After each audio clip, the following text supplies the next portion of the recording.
Hey, is that Margaret? Hi. I can see your eyes. Just make sure. Oh, there we go. Just make sure on your mic. Yeah. Can you hear us? Yes. Okay, good. So she can hear us and we can hear you. Just make sure it's actually going through, not through your computer, on your mic. Oh, okay. Yeah. I'm pretty sure it is. Let's just No, check. you go down there and see where the microphone is at the bottom of the Zoom. There you go. Mute? Hit that button there and then see what it's connected to. Yeti microphone. That's right. Yeah. And then your speaker is your output. Yeah. Yep. Okay, that's great. Okay, good. Then we do your phone. Yeah. And So we're almost ready to get set up. then we start the Zoom on that. No audio connection. Right, I'll let you do that. When it too. prompts you. There it is. Go forward from there. We'll be connecting here in a few minutes.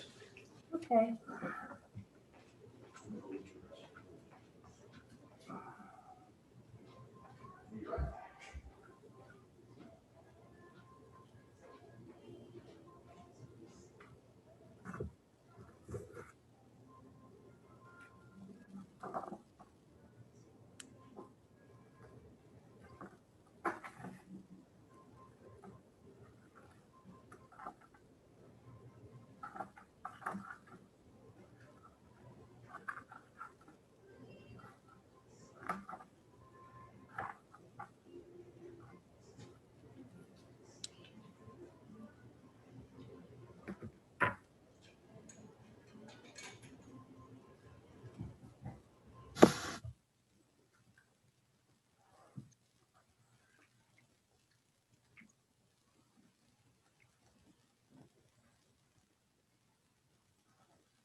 Let me get you some water. Sure.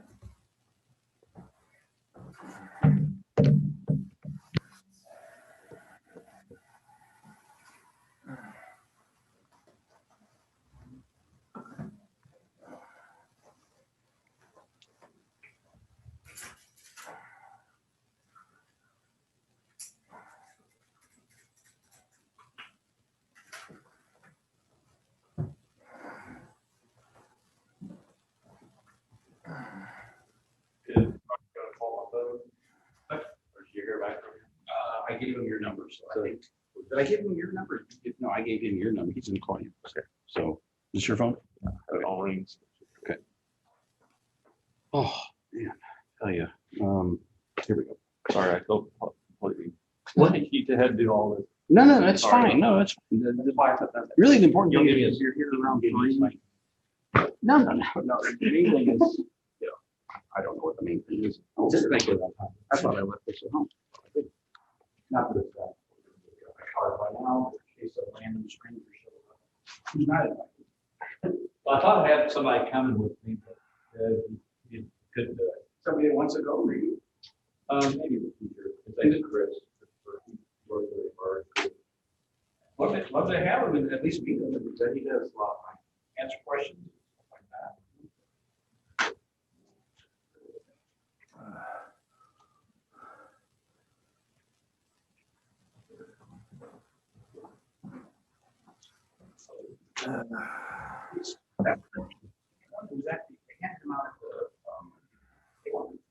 They handed him out. Show the update. At the gala. They handed him out at the gala. They were in the back. That's what happens to people who are like, you know, so it's a common theme here. Yeah, I don't really know who's coming to this meeting. I mean, Michelle Vonderow usually comes, but her husband's out of town, and she has to take care of their little boy Jude. You know, hey Jude. Hey. I never heard from Tommy, but I don't expect people necessarily to. Here comes somebody. It's Michael. Hey, where are the gang? Is right there. Where's Gail? She's in Kansas City. Let me right guess. now. Oh, I was gonna say another baby shower. or Oh, something. yeah, she got roped into it. It seems like it's happening a whole lot That's here. fine. That's where IHOP is. That's why you're You here, know IHOP right? is? What's that? That's where IHOP is. You know what IHOP is? Oh, let me hear it. International House of Prayer. I got you. It's a campus there. It's pretty cool place. 24/7 Really? prayer. They have an international house of prayer there. IHOP. You can look it up. It's called International. But who has the copyright rights to that name though? Well, they don't actually. Well, they call it IHOP on the app, but yeah, it's 24/7. They basically move in people who are playing music, right, and then people who are praying, and then they make another group comes in, but they never stop music, and it's just transitions. And it's lively. It's very young crowd there. It's like a kind of buzz. There's people programming. Getting off the ground now? No, that's been going on for quite a long time. I took somebody up there for a YWAM conference. Was up there. I don't know if you know what YWAM is. Youth with a Mission. Youth on a Mission. With the Youth with a Mission. Started Okay. back in the 60s. Okay. They're all over the world.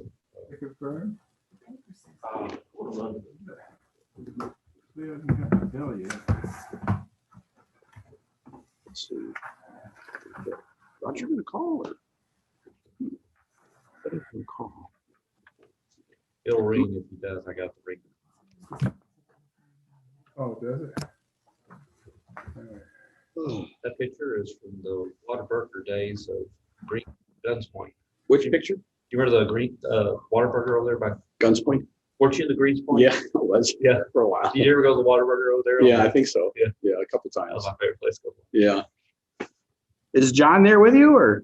He's here. He's on the other computer checking something, but he's. Oh, that's- Hi, Anna. How are you? Yeah. Anna checking in from Mexico somewhere. That's John. It looks like Hi, how are you? a nap, John. Is that what's going on there? So we have one so far that showed up, and Michelle Vondero, who's also going to Malawi only, and she contacted me, said her husband's out of town and her little boy is like 2 years old, is napping. So she may zoom in for part of it. I don't know. Mike Clearman walked in a few minutes ago. I expect a couple more, at least live. And so, let's just, we'll just wait patiently for a few minutes. Jason Pierce, who's going on the Malawi part. Hi, Patty. Hi, Tommy. How are you? I'm good. Good. Patty, how are you? I've got some paper here if you want to take notes. Or maybe you Oh, have- I've got it. Okay, you have a pen and everything already? Oh, man. How are you? So Tommy, this is Patty, and Patty goes to church project here with us, and she goes to our house church. Okay. And she just felt led by the Lord to say, hey, I'm not going to climb the mountain anytime soon, but maybe I can help in some other way. So she's going to start helping fill in some of the blanks. I've got this giant spreadsheet, right? And the giant spreadsheet on Google Drive says, okay, this person's got the Bible story cards. This person I've given the soccer ball. This person is going to do these stories. I've got the passport number, but it's kind of hard to read on the waivers. So she can email you, all those kind of things, right? So what have I given you and what haven't I given you? Or what do you know that I've given you? Do I have your waivers? Yes, you should. I do. You should. Okay. I didn't check before I left the house. Okay.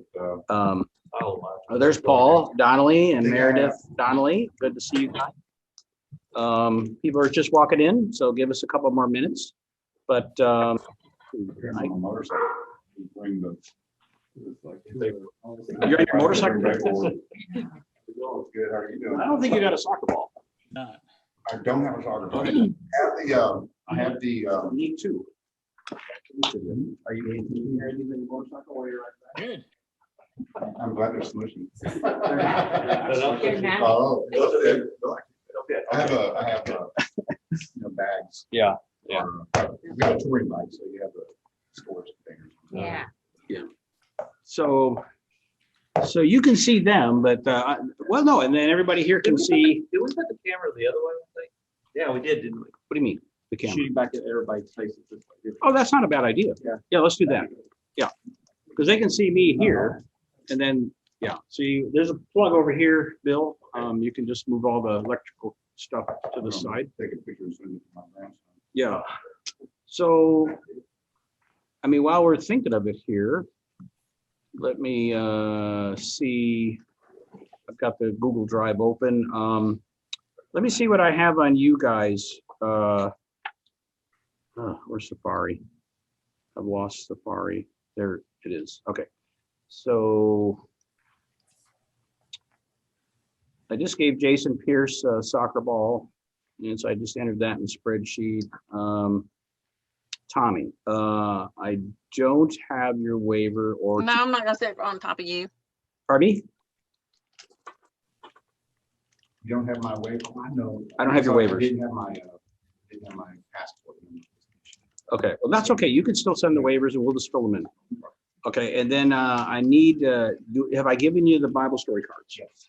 Okay, I did do that. Okay, good.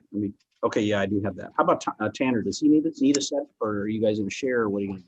I think we're gonna share. Okay. And I do still think I have the others in my backup. Okay. And how about which story?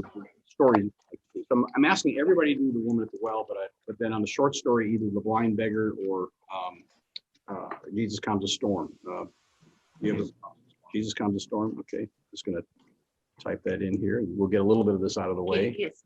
Yeah. Cool thing about this is, I've shared it with her. I wonder why it isn't called yet.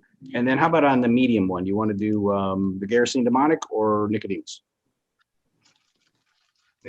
Nicodemus. Okay. And then you want to talk to Tanner and see if he's willing to memorize? I'm trying to get him to do at least a short one. Yeah, if he could do one, that'd be great. And then get those waivers. Okay. And yeah. And my biggest concern with him is that they don't have the vaccine ready for little ones. And like Mike keeps saying, it's more of an insurance policy. Yeah. Okay, I wonder if Melanie's coming. She didn't say. I kind of expect her to be here, but let's go to this other view. See, there's a different kind of view here. We can see more faces. There we go. Oh, Michelle is checked in. Oh, there's Manny. So there's Manny down there. Hi, Manny. And he's from Belgium. And I'm trying to remember from your bio, your parents were missionaries in Burkina Faso. Is that right? Yes, that's correct. Okay. So he's had experience actually drilling wells in Malawi, water wells. Not in Malawi, but in Burkina Faso, right? Yeah. Correct. Yeah. I've repaired 2 wells too. 2 wells. No experience required on this. There really isn't. I mean, Tommy, right. He's been there.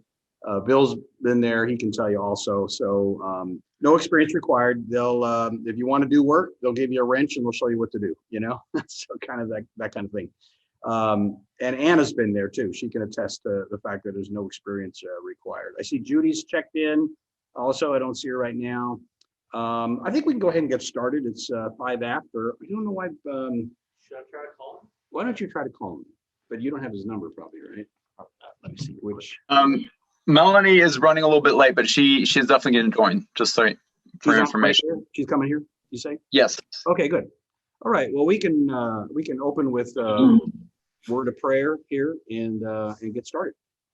So, Heavenly Father, we just praise you for this beautiful day that you've given us again to serve you and glorify you through serving others. And Father, pray that all of our words and deliberations and concerns, everything will glorify you, Lord, and that the concerns we have, that you will bring peace in our lives. And Father, you will pave the way for obstacles that come in our path in terms of fundraising and training and Bible story memorization and then flight interruptions and just the whole 9 yards, Lord, that we would always be focused on you and remember you're our hope and our peace, and whatever happens will be according to your will. So Father, be with us as we discuss some of these final details of the trip, and pray all this in your son's name. Amen. Amen. Okay, I think I kind of sent out a rough agenda in that email I sent Friday nights. And so I'd say we did the opening prayer, and I'd say the key word of the trip should be flexibility. However, I learned a lot today through my travel agents that I was mistaken about, that's actually going to make this whole thing a lot less nerve-wracking, especially for me, who the leader of the trip. You know, I take responsibility for all of you, and I was really starting to get stressed out of all this testing business, you know, this COVID testing. And for some reason, I was under the interpretation that we had to have the PCR test to come back to the United States. We don't. We just need to have the rapid test. The rapid test is going to make things so much easier, because I know in Tanzania, we can literally get the rapid test at the airport the day we leave. Okay, so that's good to know. And in Malawi, that won't be as near as a problem, because the people that were going to go to Malawi, I was a little bit worried about, you know, getting back from the safari. So, you know, after we're done with all the ministry in Malawi, you know, we were gonna split up, and you know, half the group basically goes on safari for a couple of days, and the other half of us go on to Kilimanjaro, meet up with Mike and Gail, and I was quite concerned about the Malawi people coming back from that safari and having to leave the next day, having to get a PCR test to come to the United States. Well, they don't have to have that now, just a rapid test. So that's just like, I mean, I was literally thinking up until 11 or 12 o'clock today that I may make a mad dash to Malawi and just see how this is all going to work. I was going to go, maybe fix a few wells, literally go on the safari, drive back as fast as I can to the project and see how long it takes to get the test results, right? And now I don't have to do that. So, you know, it's going to save a lot of money and time. And I don't think Jennifer would have been too happy for me to leave for 10 days, you know, a month and a half before the trip, right? And then turn around and go back a month later. So anyway, I still think we need to be flexible. We've already seen 3 changes in the flight itinerary. Nothing major that's going to impact, you know, but like just today, I learned that those of us that were leaving in Houston to go to Chicago, United made some little adjustments, and we were just within a minute of being legal in terms of layover in Chicago, right? The guideline for the international flight is 1 hour and 40 minutes. Well, we had 1 hour and 41 minutes. So we were okay. But we were still going to have, you know, leave to Houston at 5:30 in the morning. And then, you know, that means we had to be in Houston airport at 2:30. It's almost like you've lost the whole night, right? I mean, it would have been bad. Well, they made an adjustment to the flight, and now it's only 1 hour and 35 minutes. So the travel agent is saying you've got to go the night before. So we're going to probably, but since they made the change, it's not going to cost us any change fees in the flights. However, it means probably a $150 hotel night somewhere nearby the airport. There's a Sheraton a mile and a half from the airport that with a free shuttle. And what we'll have to talk about as a group, and hopefully I get some input from some of you who are going from Houston, like me. Anna, you're one. Paul and Judy and Meredith are all going from Houston. So we need to talk as a group. Melanie's not here, and Michelle's on, but not with a visual yet. But we have to talk as a group is, do we check our bags from Houston all the way through with the knowledge that those bags are going to sit there in the airport somewhere, some overnight, right? And then they continue on the Ethiopian flight. He doesn't like that. He thinks it's risky to have our bags, in other words, we get on an evening flight in Houston, we get there, we get all of our bags, and then we recheck them in the morning, or we say, no, please check them all the way through to Malawi. He's of the opinion that we should, get the bags and then recheck them in the morning for the Ethiopian flight. So I think that's probably the safest thing to do, but it means probably a little extra cost. Because for those of us going to Kili, I don't think for people that are just going to Malawi, it's going to make that much difference because you're not bringing a ton of hiking equipment, right? So I don't think it's going to incur any extra cost for those that are just going to Malawi and back. For those of us that go into Kili, though, we're probably going to have to pay some extra weight on our baggage. I'm sure of it. So be prepared for that. But anyway, I'm going to make that recommendation, and maybe by the end of the meeting, everybody can decide if that's going to be okay or not. Okay, so anyway, key word of the trip, flexibility.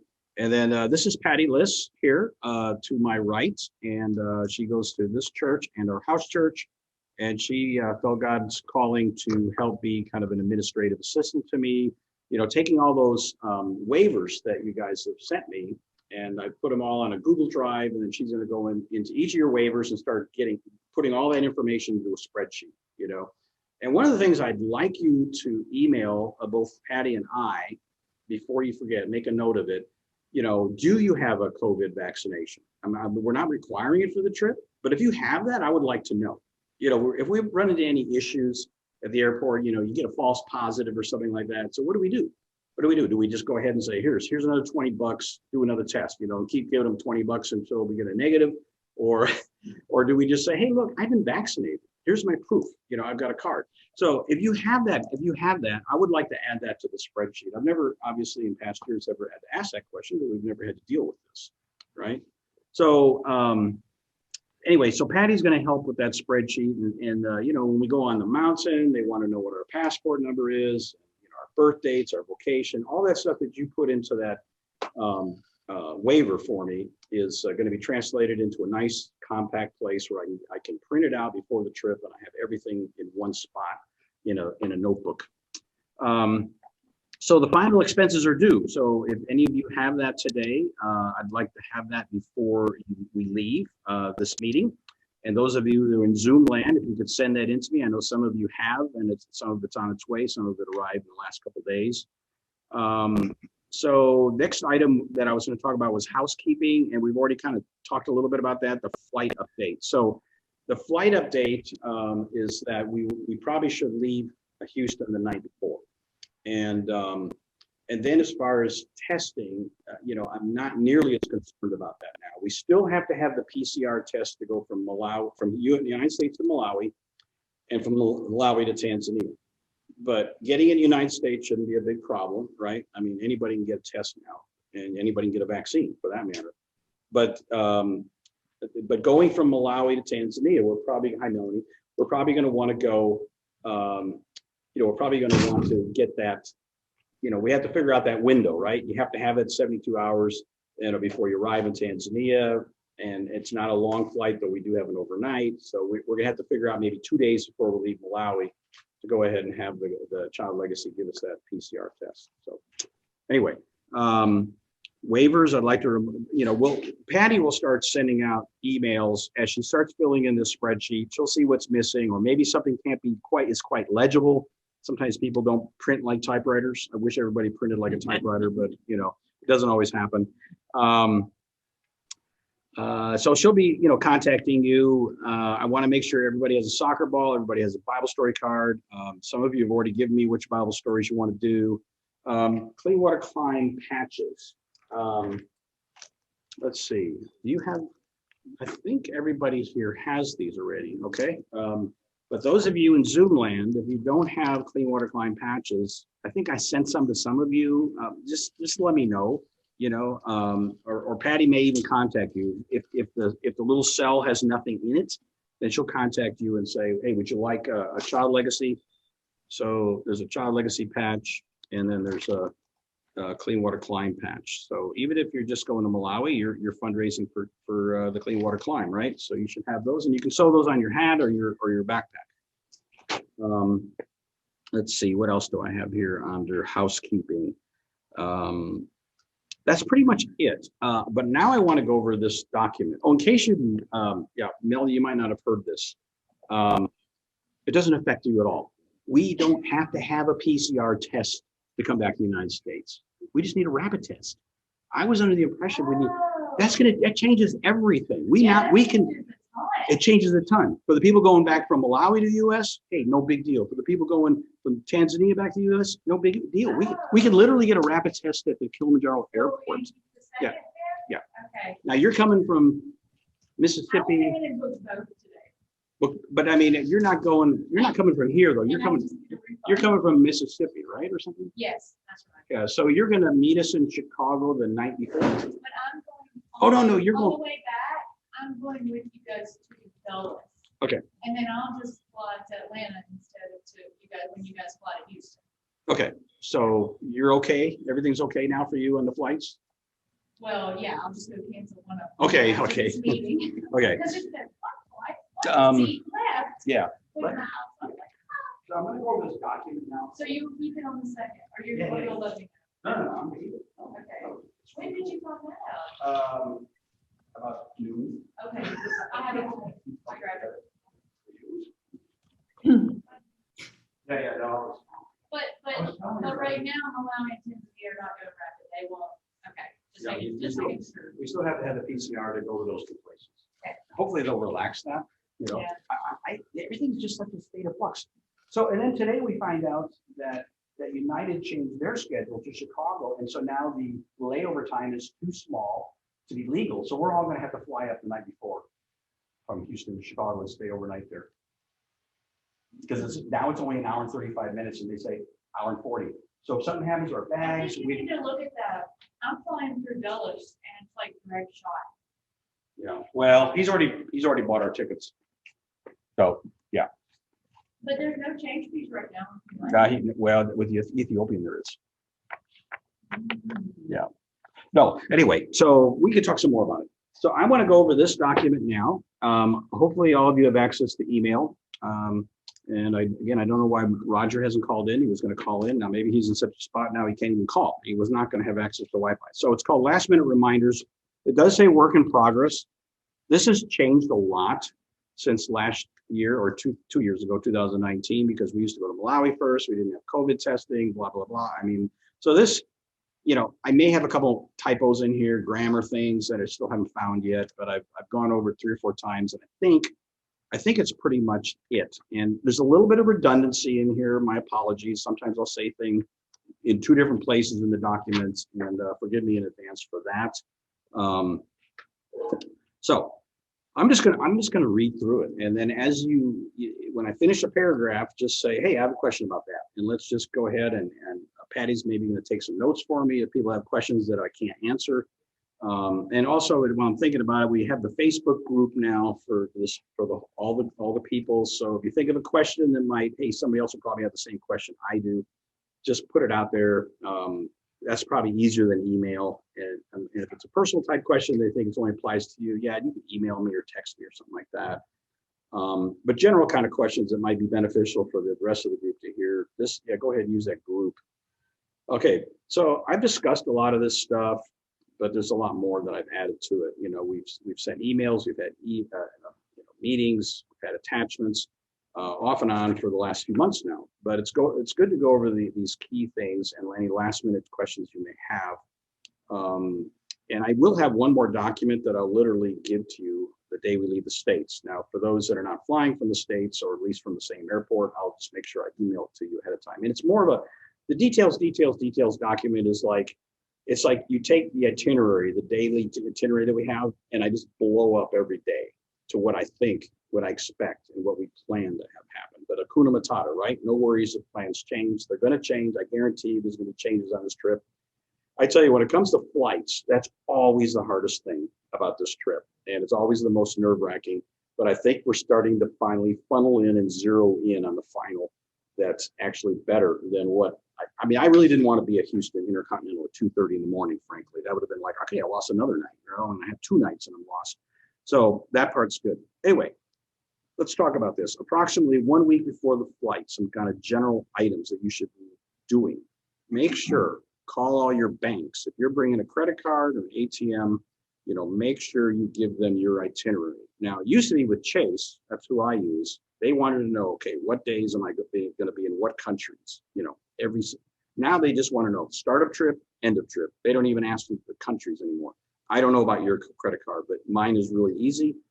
And so that way, if you use a credit card, you're covered, right? They won't think somebody's stolen. They see somebody buying something in an airport in Kilimanjaro or whatever, or the long way. It was like, what's going on? They will cancel it, right? And then you're done. Cell phones. I have Verizon and I have an international package, and it's on all the time. But it only charges me if I use it on any given day, and I think it's $10, and you can basically use it as much as you want during that day, texting and phone calls for $10. So if you can get a plan like that, if you have Verizon, that's what they offer. I don't even have to call them and tell them I'm going anywhere now. It just, they never charge me unless I actually use it physically in another country. So, there's other alternatives, right? Zara, the safari lodges like Sopa and the Lawande National Park. I'm not 100% sure of Lawande, but I'm pretty sure they're all going to have Wi-Fi, right? At least limited in some spot. Like when we get to Gorogoro Crater, there's like there's an awesome lodge, right? But there's no Wi-Fi in your room. It's only in this little area within the main part of the lobby. So it's there, but it's not necessarily everywhere in the lodges. And then CLI has Wi-Fi as long as it's working, right? Sometimes there's issues with it in the country. And so now there's also the quality. I wanted to say so the quality of the Wi-Fi will vary. I mean, we see that here in the US. You might be able to make a phone call if you do have Wi-Fi using WhatsApp or Facebook or I think FaceTime, I'm not sure, using the available Wi-Fi.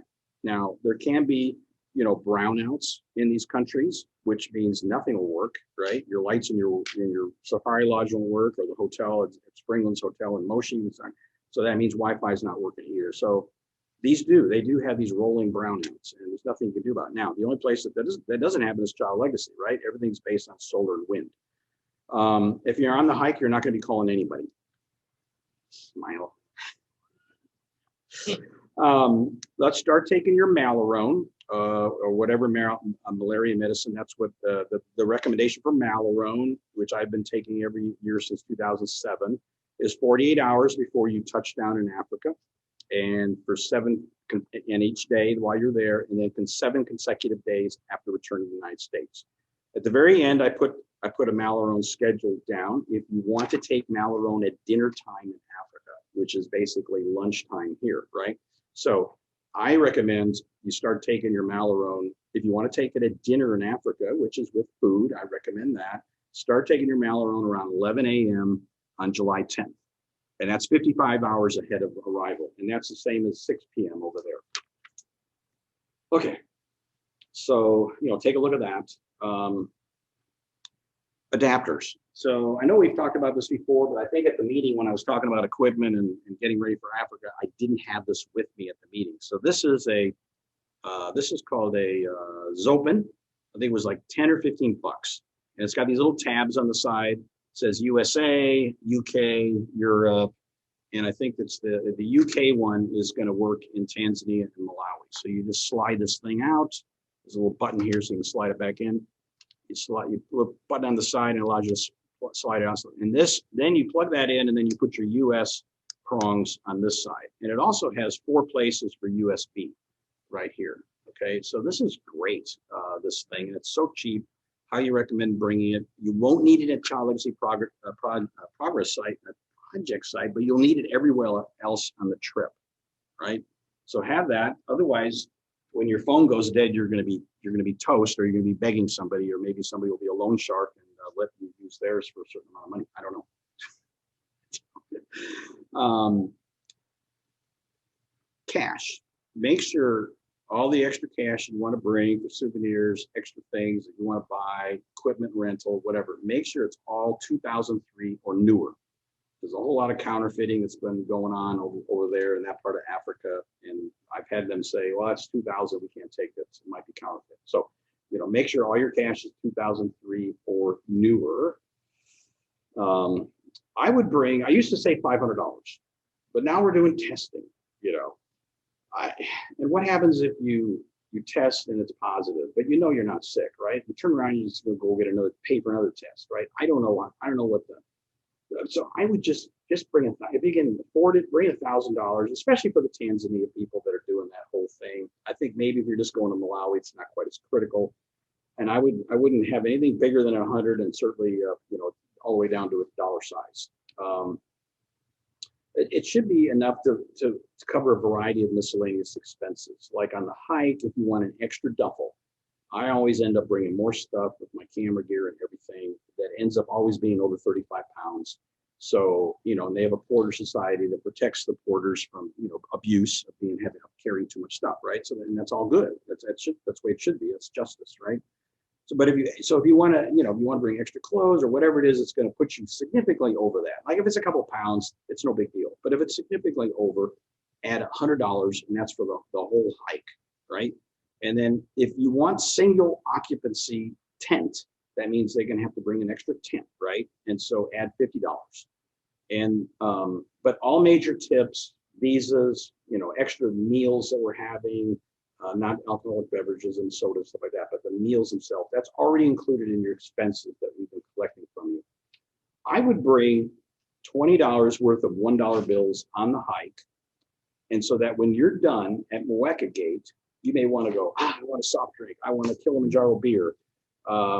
Or I want to get my boots and my gaiters washed off. They'll be all muddy because we're going through a rainforest at the end. And we typically get a lot of mud on our pants or in our gaiters, right? So it's a good deal. You know, maybe $1 or $2. They'll just clean all that stuff off, plus you get something to drink, right? So have that for sure as a minimum with you. Now, I would say, and this is the part that's, you know, it's just not certain yet, and it won't be until we're literally coming off the mountain. Bring extra cash and a credit card on the hike if you want to buy some souvenirs on the drive back to our hotel. So normally we get back around noon. We have lunch at this really nice safari place called Kijiji, and they've been wonderful to us. They allow us to use their facilities. We can buy souvenirs if we want. They almost always give us some little bracelets to you know, souvenirs. But you know, depending on whether we get off the mountain on day 8, or for some reason we get hung up, it's just too much to come all the way from the summit to the gate in one day. We'll stop at Mweka Gate. I mean Mweka Camp, okay, and then we'll come out the next day, day 9. And we'll either be having like a dinner at Kijiji, or we're going to be having a lunch the next day at Kijiji. In any case, there's lots of great souvenirs there, and you may want to pick something up. Now, while you have, you know, this extra cash and this credit card in your pack, put it in the very bottom and the most secure place of your pack as possible. I think one year, when you went, you thought maybe something was taken from your pack. Was that you? Yeah, they were doing that. I don't know. But then it turned up. It later showed up. So that was like, you know, our guide, you know, he basically trusts his guides, but you never know. You might get somebody that's absolutely desperate and they go rummaging through your stuff, right? So it's never happened. You know, I've taken 119 people to Kili and myself many times, and we've never had anything stolen from the porters or the guides or anything like that. But in any event, you know, Bruce doesn't like us taking all that extra stuff, but I say, but you need it because it's a big hassle if you want to buy souvenirs at the end of the hike before we drive back to the hotel, which is like a good hour away, right? So anyway, we just bury it, and I wouldn't put it in your duffel bag. I'd always have it in your pack and accessible to you only. All right. Okay. That's only page 1. Now we're into page 2. Attire. We've talked a little bit about this. Men can definitely wear shorts. Women, you know, especially in the villages, capris or long pants, long skirts. I would definitely say for ladies, no tank tops, shorts or short skirts or leggings. However, on the mountain, I've seen women wear leggings, but then with a pair of shorts, right? I think that's appropriate for Kilimanjaro, not appropriate for Malawi. I would still go with the other things instead. Shirts and blouses should be neutral. No skulls or crossbones on any clothing. I literally had somebody that I took. He wasn't a Christian in 2012. And I mean, he loved that he went. He believes in God, but he's way out there when it comes to clothing attire, right? So I had that, you know, this thing is so long because something always happens on some trip and you just have to add another paragraph. Don't do this. So I wouldn't bring any jewelry on the trip. There's certainly nothing, you didn't want to bring anything expensive, and even something that's flashy that looks like expensive. I mean, times are really hard for people in those countries. And this is even worse than ever, right? When I went in October with Bruce and his team, it was the first trip, the first person they'd led up the mountain since January. So, and that's their livelihood, right? So people are desperate. And he's a great guy. He became born again on the last trip, and he'll bend over backwards to make our trip successful and safe, you know. But let's just not tempt anybody, right? Just don't tempt people. Travel insurance. I know people have asked about that, and I'm going to be doing a little more investigating on that. But there are 3 reasons I would consider before I get travel insurance. If there's a death in your family just before the trip, or someone in your family is seriously ill and you decide you better not go, you can get, Zara will hold all your funds until the next year. I mean, we've had people literally say, I just can't come up with all the money this year. They've already paid 2/3 of it. and they just go the next year, right? And I've already confirmed this with Zara. Zana is the owner, the founder and owner of Zara. And she said, no problem, we'll hold your funds to the next year. So you're not going to lose that money. And then all the money that you're going to give for child legacy expenses in Malawi, you're not going to lose any of that money either. And the only thing, if you want a refund from Zara, will be a bank card fee, right? Whatever that is, 2%, 3%, whatever the charge is for processing credits, right, and debits. And with child legacy, you're going to either get cash or a check back. So, again, we'll hold it for you if you have to cancel your trip. So, that shouldn't be a reason to spend money on trip insurance, right? Unless the airlines give you grief. That would be the only thing. Now, if you go to them and say, hey, my grandma died, or, somebody is really, really sick, I can't go, they may hold you they may charge you a change fee, or I don't know what they're going to do, right? I don't know. I don't know what United does. I don't know what Ethiopian does. So that would be the one scenario, is if you're going to risk your entire airline fee. Now, so everybody that signed up in 2020, for the trip, and we were going on, I think, Ethiopian, and we had to cancel, right? Well, everybody got a full credit for that. If you come down with COVID at the last second, they may say, okay, but I don't know. But travel agents now saying that they're just going to start charging change fees. Ethiopian started, that's what he told me today. He looked on the website, but I don't know. Now, for those just going to Malawi, we have got, a significant part of your fee is the safari itself. And you've already given me your deposits, right? And I've asked the local travel agent in Malawi to see if we can bring the balance of that in cash in case somebody at the last minute gets, a positive test and can't go on the trip. I don't want you to lose your entire safari, which is like $700 or something like that. I don't want you to lose that. So he's checking, and I'll get back to the Malawi group on that. But I'm hoping we can just bring that cash with us and pay him as soon as we get to Malawi, and then he can give it to the safari guide company. So that's the status of that. Now, if you do test positive while either in Malawi or Tanzania and have to quarantine for 10 days and get retested again, this would mean you would incur expenses for lodging and food in both locations, right? Or either one of the locations that you happen to be in. So trip interruption insurance would cover that. And what happened, and if you look at skip down just a little bit, it says where if you want travel insurance. I had this Allianz travel insurance in 2013, and there was a big fire in the Nairobi airport, international airport, and we were stuck in Malawi for 3 or 4 days. And I kept track of all my expenses, my hotel and food, and they reimbursed me completely. So that would be a reason.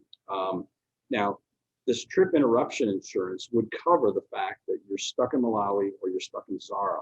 So that would be something to consider. That would be a reason. I think that's a bigger reason than just canceling at the front end, right? Because you're already over there. You've already committed to part of your trip, but you have these additional expenses now. So let's see, I made a statement here that may not be as valid now since I talked to traveling. By the way, this is a bad scenario. This is a bad scenario if any of us test positive in Malawi or going to Kilimanjaro. What does that mean? You can't go on the hike? I don't know. Not quite as bad as those returning to the States. Now, I think I would rephrase that now since I talked to a travel agent, because I think it's actually worse because in Malawi, at least you're staying in Child Legacy Project, right? And you've done the trip, right? You're just trying to get home. Whereas going to Tanzania, I think I flipped that. It should have been the other way around. But I want to know, as a group that are going to Kilimanjaro, what if I, as a team leader, test positive before I go on to Tanzania? What does the team want to do? I need some input here. It's like the worst case scenario, right? Personally, I would totally trust you with Bruce, right? I've been vaccinated and I had the dang thing, and if I got tested positive and I'm not feeling any effects at all, I'm thinking it's false, right? And I'm just going to keep getting more tests. But there is that tiny, tiny, tiny chance, right, that I get tested positive. So Melanie and Mike and Gail and those online, Paul, you've been on the mountain. I think you guys can handle it. I would go with Bruce. I mean, I'm with you, Mike. I would hate to go without you, but yeah, I don't have any qualms at all about Meredith and I going with Bruce. With Bruce, okay. Here's Bruce. Bruce is our guy. Right, yeah. Mike? He's been your main guy. Yeah, he's been my guy. He's taken me up to the top 12 out of the 13 times. Yeah. Yeah, no, he's awesome. And it would kill him if we all canceled. It would absolutely kill him. And I don't want to see that either. I want you guys to go and enjoy the trip, and maybe, who knows, maybe I catch up somehow. I don't know. Mike, just to put a little bit more emphasis on that. What's that? When I got back from the last trip, I wasn't sure whether I was going to go again, and I would have let Meredith go without me. Yeah. I'm the tour guides. Tour guides are good, so they're amazing, aren't they? One. Yeah. Okay. Okay. I wanted to touch that base, because that is a for me anyway, a nightmare scenario, and I don't want it to impact you guys. Okay, good. So if returning to the States or flying onto Tanzania is interrupted for any other reason beyond our control, and that was the incident that happened to me in 2013. But there's three possible, there's many travel insurance companies. I've used all three of these. The first one, and then Divers Alert. Okay, this is actually it's called Divers Alert Network, but they insure you for anything, not just diving. Okay. I don't have a phone number for them, but I have the website there, so you could check on them if you want. Then in 2017, I signed up for something called GBG Insurance. It was just before Harvey hit, and we were in a big panic because we didn't know if we were even going to get out of Texas, out of Houston, because they canceled the flights, they canceled the airport, it was shut down. We had to drive up to Dallas. Some of us were stuck and couldn't get out of our neighborhoods. It was very inexpensive. And then another one to consider is this mission trip insurance. I've used them also, but just make sure if you decide you're going to get insurance, is it for the right reasons? And, given the fact that, maybe the airlines will just let you pay a change fee later. You can get almost all your money back from Zara, and you'll get all your money back from Child Legacy, or you can just use them next year. Think about that. Or anybody in your family seriously ill that you're kind of getting nervous about going on a trip. But again, if something crazy happens, like an airport burns down, probably not going to happen. But those are the reasons that I see for getting it. And I haven't decided whether I'm going to get it. Actually, the last 2 years, I decided there wasn't any logical reason for me to get it, personally. I'll do some more research on it, as you can see in that bullet item. Okay, so now at the bottom here, you're getting towards the end of page 2. Give me any missing completed and signed waivers and your Bible stories you're memorizing. Not for you, Mike and Gail, but unless you want to memorize some. In fact, would you like a set of Bible story cards for? I've got them from BBC. You got them? Oh, I gave them for Everspace Camp. Okay, great. Okay. So anyway, Patty's going to start hounding you on those empty cells on the spreadsheet, right? That we don't have information on, or we can't read your passport number, or your you only gave us one shirt size. Maybe your polo shirt size is different than your t-shirt size. We need those kind of clarifications, right? Because you're going to get all that stuff. Hikers, cut your toenails short before the hike. Very important. Put a photocopy of your passport in every bag you're bringing on the trip, and also take a picture and make sure it's on your phone. There'll be times when somebody's going to ask you for this, and then you'll have it handy. Plus, if your bags get lost and for some reason the ID on the outside is not very good, but they find your passport inside or a picture of it, they'll know exactly who to get it back to. Utilize your cell phone alarm to make sure you're on time every morning of the trip. And that'll be those times that we need to have morning meetings will be given out at future dates as a trip unfolds. Remember to pack any of the following you're given: soccer balls, They're permanently inflated for third world use, Frisbees, and a jar of chewable multivitamins. Don't worry about those last two items. I'll give those out at the airport. If you're not living in my area, somehow we'll meet up. Or I don't need everybody to bring this particular chewable vitamins, so not everybody needs to worry about carrying all that stuff. But I'll have a few people I'll select that I'll give to at some point before we leave or at the airport itself. I would bring a Sharpie and put your name or initials on all the labels for your clothes, right? It makes it easier. They do laundry for us for free, or it's part of our fees at Child Legacy. And you can do laundry at Zara.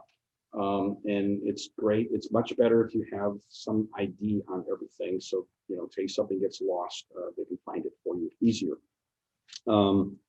I would label your Camelback and your water bottles also, or whatever hydration flask you're using, if it's not a Camelback. In the morning, when they wake us up, they'll say water bottles, please, and you'll give them all your receptacles. And then after breakfast, everything will be in a huge pile for you to get and put in your pack. And even if you have duffel bags that are in your suitcases on the way over there, be sure to tag them, because it makes, as a trip unfolds, you'll find that is when you get to camp, the tents are already set up, and your duffel bag and your sleeping bag will already be in your tent. And they'll take your sleeping bag out of your duffel bag and they'll roll it out, right? And if you have an air mattress or some other extra mattress besides what they provide, that'll be there with your sleeping bag as well. And it makes it easier for the porters and camp hosts if there's a name on there. Oh yeah, I know that person, they're going to be in that tent. Okay. Now, I know we've tried to get frequent flyer numbers and all that, and sometimes those things just don't get in the system, right? So be sure to call the airlines. Like I said, there was this change, and so Brian Miller, our travel agent, is going to reissue in the not too distant future our travel itineraries for each of us, right? So check to see if your seat numbers are in there that you want, and check also if your frequent flyer numbers are in the system. You may have to call the airline. You may have to call. You can ask him to put it in there. Sometimes he tries to get it in there, doesn't make it. Okay, I'll just say that. And so, and as a last ditch thing, make sure you have your frequent flyer numbers at the airport and say to the person checking you in, is my number in there? And and then you'll have it. Make sure it'll be in there. Now, and I always save all my boarding passes, because I've had it. I've come back sometimes and I didn't get the credit, and so then you can send a copy of those in through the airline's website. And I've been able to get a lot of credit by having those boarding passes saved. For Malawi in particular, when we go out to the villages, schools, hats, sunscreen, sturdy shoes or boots, hand sanitizer, handy wipes, and TP just in case. Pretty much kind of what you have when you're on Kilimanjaro. You'll have your boots, you'll have some hand sanitizer, sunscreen, obviously your wide brimmed hat, and stuff like TP in your pack with you, besides your water and your rain gear. I don't expect it to rain in Malawi. I don't expect it to rain in Kilimanjaro either. It's dry season for both, but especially for Tanzania, they like to have you have that in there in case there's a sudden cloud burst, which has never happened yet for me. Pack a light jacket. If you're just going to Malawi, I know you're going to have a jacket for Kili, but if you're just going to Malawi, have a light jacket. I've actually seen it in the 50-degree range during the day in July in Malawi. 1 year. It was overcast and quite chilly. And it definitely will be cool in the evenings. You'll want to have some kind of lightweight jacket or something. Okay, July 10th. That's the day that we need to get our PCR test. Preferably get it in the morning. I sent out an email a few days ago about that. So that's critical so that we get it. And then by the time we get to Malawi, it's not more than 72 hours since we got the test. Okay, that's very, very important. Be prepared, but yeah. Question. Going from Houston straight over to Tanzania. You're I'm thinking we leave on the 17th. What do we think? Probably the 15th then. The 15th? I would think the morning of the 15th. Yeah, that's the way I figured it. I looked at it now. They're 7 hours. Well, Tanzania is 8 hours ahead of us. So that actually helps a little bit because you lose 8 hours, but technically it could be 80 hours, by the clock, but it's only really 72 hours by actual time because they're 8 hours. The time change always will mess you up on and stuff like this. But I think if you just get any time the morning, 2 days before, you'll be fine. Okay. I'm going to be watching that too, just to make sure nothing changes. Like they decide, okay, you can have a rapid test, or rapid test would make it a little bit easier. You could get it almost at the last minute. Airport day. I'm just saying, be prepared for delays and schedule changes throughout the trip. We haven't had too much trouble with this in the past. However, the Malawi only group in 2019, they had mechanical problems with the Qatar flight plane. They got delayed, and it was a domino effect for the whole trip, right? It was just really, so just, hopefully that doesn't happen. But Ethiopian has already changed the flight twice, and the first time we were going to be going through the Congo to get to Malawi, and then we weren't going to go through Congo, and then now we're going through Congo, going to Kilimanjaro from Malawi. It wouldn't surprise me if they change it again tomorrow. Okay, so I would just go with the flow, right? Hakuna Matata, no worries, just go with the flow. For international flights, allow at least 3 hours before departure. Now, when I wrote this and typed this up, this is before I'd heard from the travel agent that United just changed their schedule going up to Chicago. So this is invalid now. We don't have to be at the airport at 2:30 a.m. Once he gets ours booked, I told him I'd call him after our meeting, make sure everybody's on board with going the night before, that are leaving from Houston. We'll find out what a good schedule is for that, and then we'll meet at Houston Airport the evening of the 11th. Let's see. So, and we're flying a domestic flight, so we'll be in the United Domestic. It's really easy. There's so much construction going on at the airport, and it's been that way since I moved here in 1999. It hasn't changed. They're always working on something over there, so it gets confusing on where the terminals are sometimes. They got things partially blocked off, and parking is weird. Sometimes you have to cross over from the parking garage. Make sure you have your final itinerary printed out and ready at the airlines. I mean, I know they go by our passports, but still, I like to have a backup paper copy. Now, here it says, be sure to have your bags checked all the way through to Lilongwe. I don't think we want to do that. I think we want to, those of us leaving from Houston anyway, we want to go to Chicago, and then pick them up, go to the hotel, pick them up the next morning, or take them with us the next morning, check them back in all the way to Lilongwe. So that's going to have to be revised since I printed this out this morning. And be sure to check the guidelines for whatever airline you're on. Most of us are Ethiopian. The Clearmans are on Qatar for carry-on weight limits. And for that matter, I think if you're in economy for international, it's 50 pounds per check bag. And I want to say it's 15 pounds or less for carry-on. And Qatar can be very strict about that. But we flew Qatar for several years. And then we finally figured out a trick. If you have your backpack on your back, when you go to check in, sometimes they don't weigh it. And so we would sometimes be able to dodge a bullet there when I have like 6 camera lenses in my day pack, and it's putting me like 10 pounds over, and then I have to do a lot of fast talking with them saying, I'm not putting these $1,000 cameras or whatever in my check bag. They'll be gone when I get there, so then anyway, just try to, you don't want to put anything like that in your your check bag. You want to figure out how to minimize the weight on your carry-ons. I'll just tell you that.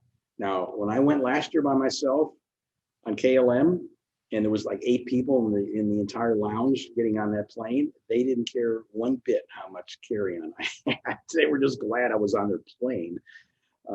This year, it's probably going to be more people, I would think. So let's see. Obviously, bring your passport to the airport. Bring your COVID negative test to the airport. Any immunization documents that you want to have with you, especially if you're going on to Tanzania where you want to have a yellow card. I have a feeling they're not going to care about yellow cards for years after this pandemic. It used to be that was like their big thing. Make sure you have this yellow fever shot, and they give you a big hassle if you don't. They want to take you into a small room and give the shot to you. I've seen that happen. But I'd still say just have that yellow card showing that you've had the yellow fever shot. It's good for life. So if you've had it once, you're done. And if you do have the COVID vaccination, I would definitely bring it. Be sure the soccer balls are checked in your check bag, because some airports do not like these things. They think they're bombs or something in your carry-ons. They will probably open up your check bag at some point in the trip to make sure it isn't a bomb and it truly is a football or a soccer ball. Make sure it's in your check bag. Let's see. Okay, obviously, I mean, those of you who've traveled internationally, you know, you want to bring nice little amenities on the plane, right? Like a toothbrush, toothpaste, earplugs. If you have noise canceling headphones that can help with sleep, eye shades are handy. You know, we're going to be on planes for 24 hours. You know, take an Ambien if you want. I have some. You can have some of mine if you want. I'll definitely take it for the transatlantic flight. For those continue on to Tanzania, bring 3 extra sets of clothes in your carry-on. And the alternative, well, there's a reason for this. So very important, especially since those of us that are flying into Kilimanjaro Airport from Malawi or Addis, we're going to go directly to Sopalonge. We're going to head towards Sopalonge for a 3.5-day safari, right? Normally it'd be a 2-day safari, but it's 3 because, or it's 2. Normally it's 2.5, but it's 3.5 because we have the Highview Lodge. We get in the afternoon. We don't get in the morning. In the past, we had an early flight out of Nairobi because we went to Doha in Qatar. Anyway, you know, have some of these extra clothes in your carry-on bags, and I'll tell you the reason why in a minute. Zara, when we meet them at the airport, and I know this doesn't apply to you, Mike, because you're coming in the day before, they will take our check bags back to Springlands Hotel in Motion and lock it up in their locker while we're on safari. We won't have access to them until we get back from the safari the day before we begin our hike. And there's more information on the safari section below. We'll get to that. The reason I'm saying put a little bit of, and I know it's extra weight, some extra clothes in your carry-on is because, I mean, we've had people literally that flew in business class in 2010, and they never got any of their baggage the entire time they were in Malawi for a week. I mean, it was awful, right? And so if you have a little backup, just enough so that you have something clean to wear, and then you can put into laundry what didn't get, you know, that you used the day before. You'll have enough with 2 or 3, you know, sets to stay, you know, relatively okay, right? Put your clean water. We're going to have clean water climb tech shirts for everybody. I'll have them for you at the airport, and I'll get them to those that we meet up with later. We'll do a group photo at the airport after we check all our bags in. Another reason to be on time. Otherwise, I wouldn't wear it too much. We're going to keep it for other photo ops during our journeys. When you check in, I already kind of mentioned this. Try not to bring all. This is another tactic you can try. Try not to bring all your carry-ons to the counter with you. Maybe leave with another team member. But sometimes the airlines will say, "Where are your carry-ons?" And then you got to go get them, right? But sometimes they don't. I mean, it's always different every year. It depends on the person that's behind the counter. You can't really count on anything, but carry-on bags are usually limited to 15 pounds. Like I said before, this was the redundant part that I left in here. With Qatar, we had our day packs on and they didn't ask us to take off and weigh for some reason. I don't know. But I'm going to have a jacket with me, and I can stuff hard drives and camera batteries and any small heavy items in the pockets of the large jacket. And that takes a little pressure off my carry-ons, right? And because they're not going to weigh my jacket. They've never weighed my jacket. But that gala again will be leaving from Houston. Yeah. Right over there. Can we get with you? We'd like to do a little photo deal. Yep. Before we leave. Absolutely. So I know what you said. You have these at the airport. Yep. Yeah. So when you thinking, like a couple days before or something? Yeah. Okay.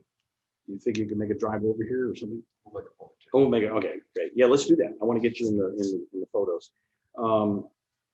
Okay. Make sure your day pack isn't physically too big, right? They don't like big day packs. I've seen them confiscate them and make you add it as an extra check bag, and then that costs more money, right? You don't want to check it, right? You've got a lot of valuables in there, and most likely you've got some medicines, you've got your cameras, you've got power cells for, you know, battery packs for your being on the mountain. Just try to keep within a reasonable size. I put all my, my cameras, my lenses, meds, vitamins, prescriptions, cash in my carry-ons, right? Don't want to put any of that kind of stuff in the check bags. And I know, again, I'm kind of being redundant here, but it's really important. We had somebody, I don't know, they were leaving after the end of the trip. They stuck their camera in an outside pocket of a check bag, and it was gone when we got to the United States. Think about this as you're packing. What would happen if my check bags got lost, or there were roaming hands diving into my check bags and certain things went missing? So think about that. So what are some of the key things you just absolutely can't live without, and figure out how you're going to get that with you on the plane near your seat, right? I started using TSA locks in 2017. You may want to get TSA locks for your bags. I'm probably going to be bringing a lot of cash for all of you, right? I'll be those checks you're giving me where I'm sending the child legacy, they send them back, I cash them, and I have them in envelopes divvied up for each of you and for different parts of the trip. And so that can be a lot for this group, because we have at least a couple of people I don't have to worry about, like Mike and Gail, right? Because they're going a separate day. But we're going to have like 17 people in Malawi, and that's a lot of cash to bring for 70 days. So I may divvy some of it up ahead of time, right? So just be ready for that. You want me to do what? Carry how many thousands? I mean, there's limits, I think, on how much one person can take out of the United States. Right. Okay, so this is already out of date. We have a short layover in Chicago, 1 hour and 41 minutes. This is all out of date now, right? Because they've changed it, and it's now 1 hour and 35 minutes. So we're going to go the night before. So forget this part, right? Malawi. So we're currently scheduled to arrive at 12:40. Wouldn't surprise me if they change it again. The rest of the day will be we'll get picked up, and we'll be welcomed. We'll have dinner. We'll set up our accommodations at the project site. Maybe a short tour of some key parts of the site. And while we're there, all of our meals, laundry, etc., are paid for. But they will have a tab for us. If you want to they have a little souvenir shop. I don't know how well it's going to be stocked this year, but there's some souvenirs there. If you want some beer or wine or soft drinks, you can put those kind of things on this tab, and then you pay just before you leave the project at the end. So then the first full day, and every year is a little bit different, but I'm anticipating maybe a half-day project tour where you see the whole thing, and then maybe after lunch go out and do one well repair. And the next 2 to 3 days are going to be full days of well repairs, right? One of the days we may do some work for Child Legacy at the project. Church will be on Sunday, and after church the next day, the Tanzania team leaves, and the safari, the Malawi team heads to the safari. But on that day, we obviously have church. They may ask you to come up and speak at the church, just be prepared for that. Say something about the trip and your impression of Child Legacy and maybe some people, that kind of thing. I'll have feedback forms. Now, it'll be mainly for the Malawi people, because we still have the hike to go on for half of us. So I'll wait on those maybe until we get to Tanzania. And then packing, right?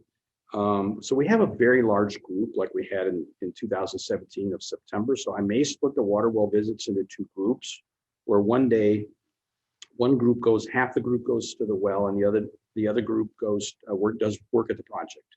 And then we can switch off. And the following day, we switch that, so the people that were working at the project go out to the wells and vice versa.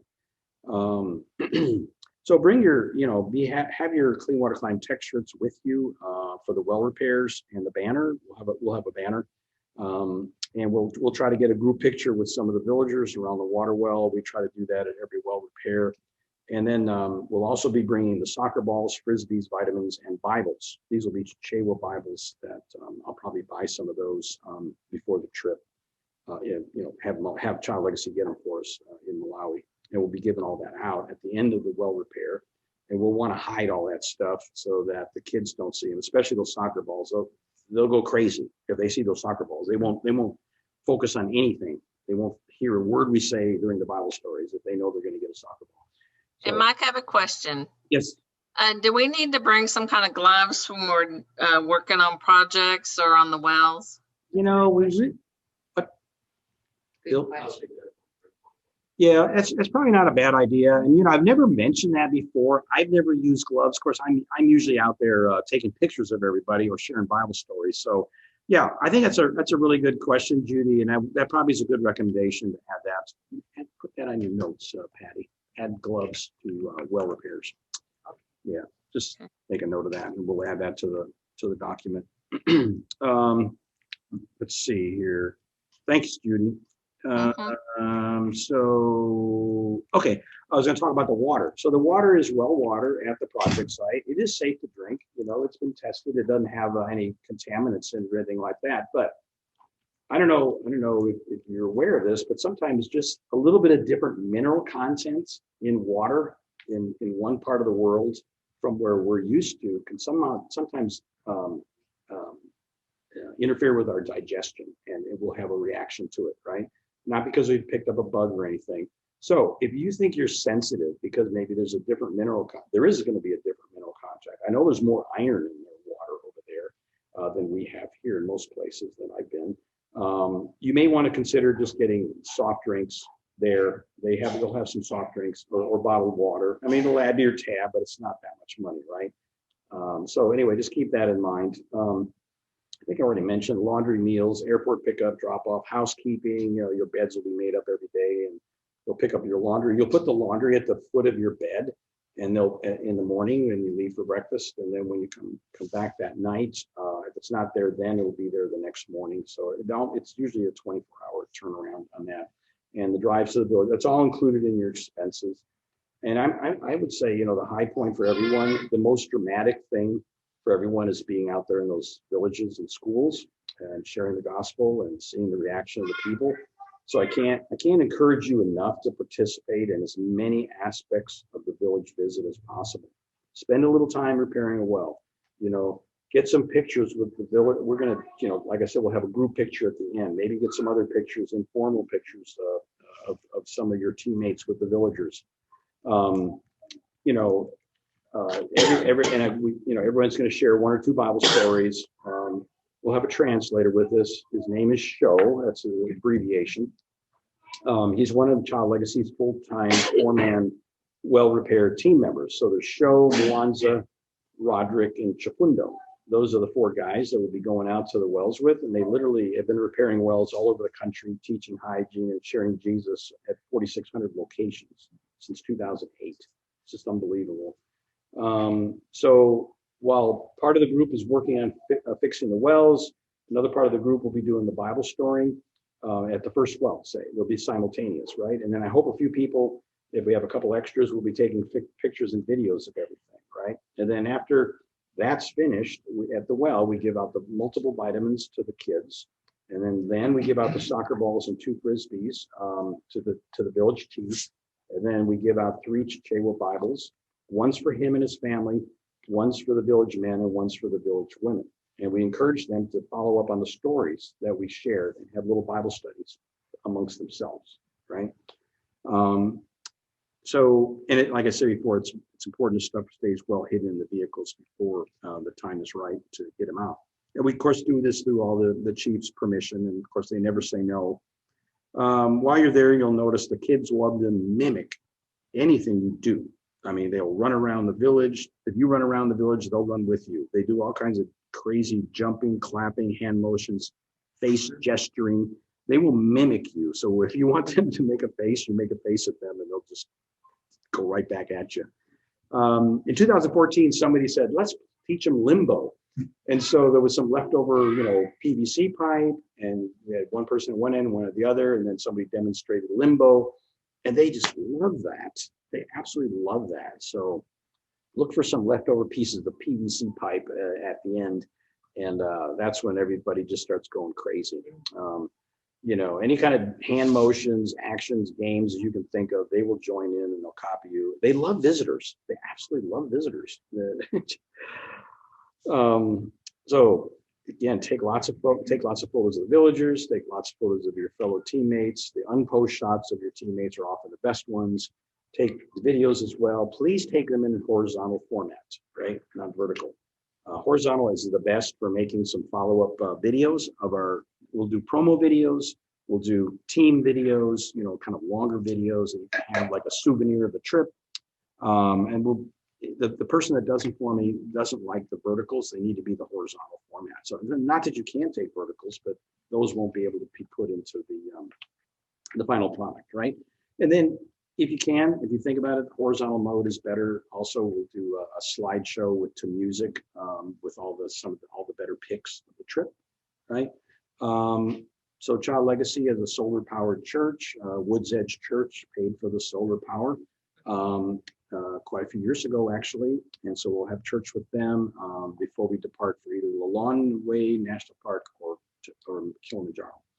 Okay, let's talk about safari. The Malawi team, after our time at the water wells, you know, they will depart for Lilongwe for 2 days and 2 nights. And again, at the time I wrote this, I was thinking PCR test. Well, I said it's critical to leave very early from the park. I would still try to get out of there early, try not to hold anybody up, get the team on the road back to Child Legacy. It's a several-hour drive. And then when you get back, you know, we'll have the plan for you guys to be tested.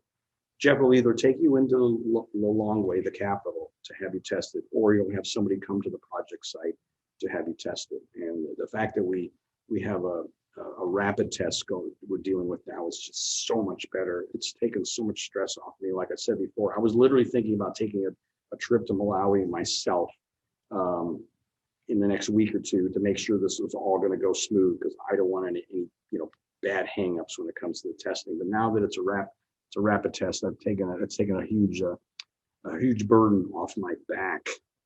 Kilimanjaro. So now we're going to talk about Kilimanjaro, and I'm thinking, you know, those that are just going to Malawi, you're probably, I mean, I would stay on. I'd like to get Bill, can I take a picture on your camera of this group? Is it the camera, buddy? Okay, there we go. All right, I'm going to do that. Now, for those of you that are not going on to Kilimanjaro, let me make sure there's nothing here at the end, because I don't want to keep you too long. Well, no, there's a good chunk that I want to talk about to everybody. So stay on, just be patient. You can come back if you want for What? We're here regardless. Yeah. If you want to skip to the end and then come back. Okay, yeah, I'll do that. That's a good idea, Melanie. It's So up to you. yeah, no, I'm going to go to something called general comments. And then there's like 2 pages. Okay. And then we'll go back to talking about the Tanzania part of the trip. So we've spent a lot of money, right, to get here. Time is precious. We want to make the most of it. So it's extremely important to stay with the plan of the day, not to cause unnecessary delays for everyone, i.e. be on time for all activities. Help me as I call you to manage the team at certain times, right? I may say, can you go find so-and-so, right? And so I may grab people from time to time to help me with that. When I'm on the mountain, you know, so this is the mountain again, but when I'm on the mountain, I set my iPhone alarm for an hour before breakfast. They will wake you up a half an hour before breakfast, but I'm old and slow.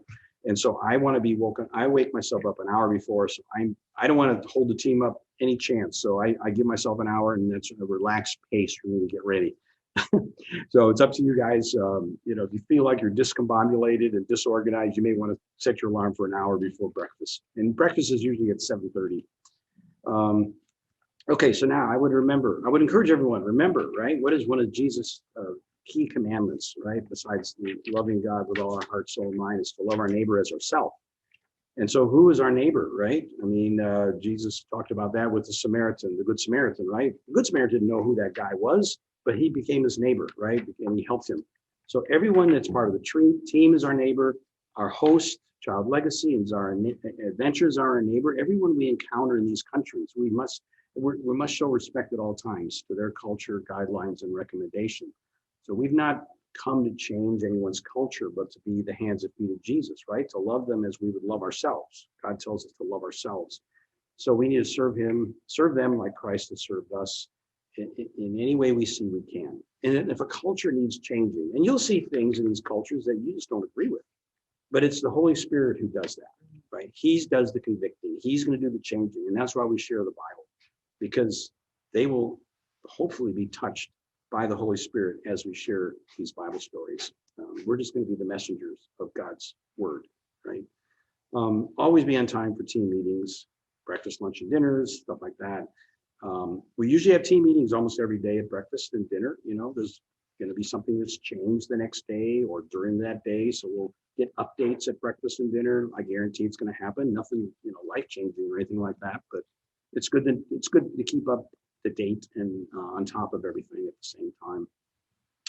So like if you have if you're a couple and, you know, one of you can't be at the meeting, you know, make sure one family member is represented. Sometimes, you know, like I say, at breakfast, we'll go over the plans for the day. If there's been any changes, and around dinner time, we'll let everyone know, you know, what time to be up for the next day's activities and so forth. And if anything's changed. Now, if you're not hungry, you don't have to eat, but you still need to come to the meeting. On Kilimanjaro, though, you need to eat. So if there's a problem, we need to figure out why you're not hungry, why you're nauseous, and deal with it, right? So again, Hakuna Matata. Expect disruptions in our plans more than ever this year, though now I'm feeling much more relieved about it since I didn't want to be at Bush at 2:30 in the morning and I didn't want to have a PCR test everywhere I went. Let's also remember, be patient, right? I heard a saying when I first went to Africa in 2007, it was Americans have all the watches, but Africans have all the time. Be flexible. I guarantee some of our plans and schedules will change. Stay with the current plan, even though it can be fluid. Take lots of pictures. I already talked about that. Don't wander off. We don't want any lone rangers. Participate in everything that's going on. Use common sense when it comes to what you imbibe, right? The Bible doesn't say we can't. The Bible says to do not drink to excess. So while it's allowed, biblically speaking, we don't want to do anything we'll regret, right? We don't want to have to say no to any alcohol on future trips. So I don't have a paragraph about that yet. No drinking alcohol. So we haven't had a problem yet. All it takes is one incident of over drinking and then everybody gets affected, right? From that point on. So, you know, look for ways to lend a helping hand for the teammate. You'll be blessed. Maybe they're sitting on a rock and need to help. They're kind of tired. Help them up. You know, we need to start hiking again. Report any illness. Do not be embarrassed by anything you're dealing with, headache, diarrhea, whatever. It can be serious dehydration. If not taken care of right away, come to me, and then Bruce and I and you will come up with a plan, figure out what the best course of action is. We want to nip those things in the bud early. So listen to what God is saying to you on this trip, right? There'll be times, especially when you're hiking or maybe on safari and you're looking at God's creation, you know, he's going to say something to you. He always does to me. Participate in the daily devotional and spiritual devotional guide created by Pastor Jason Shepard. You know, he plans on updating the one we've used in the past. You know, we've reordered things, you know, Malawi first, then Kili. So, you know, it's going to be, he's restructuring it a little bit for us. Now, in 2015, one of our climbers posted on Facebook every few days after we got back the highlights of each day of the trip. It was awesome, physically and spiritually. So if you're a blogger or if you're a good journal person, you like to take lots of notes and stuff like that, and I would love to have you consider, you know, put a couple pictures, you know, every 3 or 4 days after the trip, you put up day one of trip on Facebook with some pictures and your thoughts, maybe a verse or something like that. I would love to have somebody do that. So if there's a way to get your pictures from your phones and your camera chips each evening in Malawi, or at least towards the end of our time in Malawi, that would be great, because I will back up everybody's photos. And, you know, who knows, maybe one photo will make the cover of Child Legacy's newsletter, but all that stuff will go in. We input it into what videos we produce, right? And what slideshows we produce. And I tell you, it's so much easier to get that stuff while we're in country than try to get everybody together and figure out. I mean, we can upload to Google Drive. Sometimes people find that easy. Sometimes people find it impossible. And so we can do it. And the same thing goes to Tanzania. At the end of the hike, maybe we're having a rest day. If I could get, you know, chips from cameras, you know, flash drives, whatever. And that helps a lot. That really helps a lot for down the road. Any unpaid balances, always want to promptly pay for that, for any additional hotel costs like souvenirs, drinks, laundry. Now, when I say laundry, that's not child legacy, I'm talking about Tanzania in that case, right? And I said this applies to safari lodges, hotels, and child legacy. No, it doesn't apply to that. It applies to the part about the souvenirs and yes, drinks apply to child legacy, not the laundry. Okay, sorry about that confusion. You know, always ask permission if in doubt about doing something you're not sure if appropriate or not. Bring a few extra $1 bills for small minor tips. So, you know, and I'll be paying all the major tips, right? So for our guides, whether it's safari or whether it's Kilimanjaro, you've already paid me for that. You know, you've given me that money or you're about to. And so that's taken care of. It's just those tiny ones, like at the hotel. Mike, you may want to turn your paper because you're holding the paper right in front of the screen. Sorry. So as you're reading, just Yeah. I can do that. No, that's a good idea. No, good suggestion. So minor tips, like it's especially nice at Zara's Motion. You know, they're eagerly want to help you take your bags to your room, right? So if you've got 2 bags, I give them $2. I'll just tell you that. And sometimes offer is helped at airports. It used to be kind of a pain when we went to Kilimanjaro. They would like attack you. You know, they would attack you and want you to take your bags, and then you're obligated to give them, right? And sometimes you don't need them to do that, or they want more money, and it gets confusing.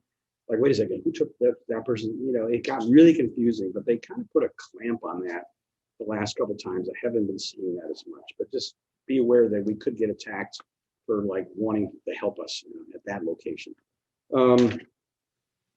Let's see. Okay, I've talked about that. Let's see. Okay, I always hate to say this, but not be that one person in the group that's the dripping faucet, right? The Bible talks about don't be a dripping faucet.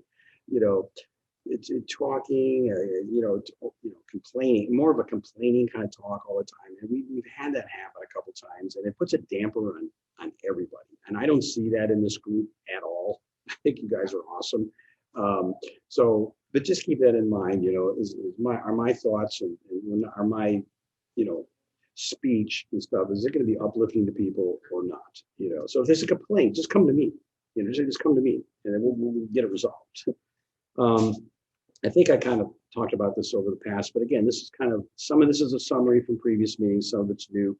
Souvenirs, the sky's the limit. I mean, it's unbelievable the stuff you can get over there. And you can have shipped back here if you really want it. I mean, a giraffe or something like that, you know, that's 5 feet high. You could buy it and have it shipped here. But Tanzania is cash or credit card. You'll get a better deal with cash. Malawi is mostly a cash place, but we're not going to be spending, like when you're at that Lawande Park, the Malawi people, you know, that'll be one opportunity maybe to get some souvenirs. And again, you know, make sure your credit card is checked in with Chase Bank or whatever bank your credit card's with, so that if you do decide to use a credit card, there's not going to be a problem. There should be some souvenirs at the project site. I've asked them in the past to have some for us, though. This has been tough times now. Jeff has gone back to Malawi just recently, and so I don't know how much effort there's going to be into having local souvenirs. But anyway. Certainly in Tanzania, for those going there, there's going to be plenty of souvenirs opportunities. You know, miscellaneous airport meals or beverages. You see a Starbucks in Chicago airport or whatever, and you go, okay, I'm going to get a Starbucks. Just that should be something just miscellaneous out of your pocket, right? Soft drinks, alcoholic beverages, souvenirs. Pay your tab with US dollars before leaving child legacy. Flight changes. Like if you do decide you want to make a change, like you want to stay longer or go early, I don't know why you want to go earlier, but if you want to stay longer for some reason, you know, that's on you, right? Now, emergency evacuation. We've never had an emergency evacuation, but you know, maybe that's a reason to get travel insurance. Just be thinking about that. Airport lounges. Like if some of you have points, and like when we're going back to Kilimanjaro, we have to spend the night in Addis. It's going to be horrible. I just know it. They do have a lounge there. I think if you have points, you might be able to use points to stay in it. I don't know. Otherwise, you're going to have to find place to curl up and sleep in the corner somewhere. Last time I spent the night there, it wasn't Wasn't too It bad. wasn't too bad. Like the airport was big and it had Yeah. lots of restaurants. It had some restaurants. And you could stuff. just hang out in the I restaurant. thought the lounge was super crowded. Yeah, okay. And so it actually. Better to go to a ended up restaurant. Going out, Oh, yeah, and finding a spot right.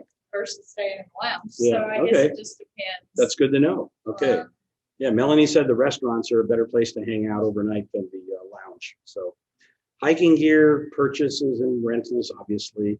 Miscellaneous tips at airports, hotel in Moshi or Sopa Lodge, or the lodge in Lawande, right? If they come and help you, want to take you to your room with the bags, I would give them $1 for each bag, right?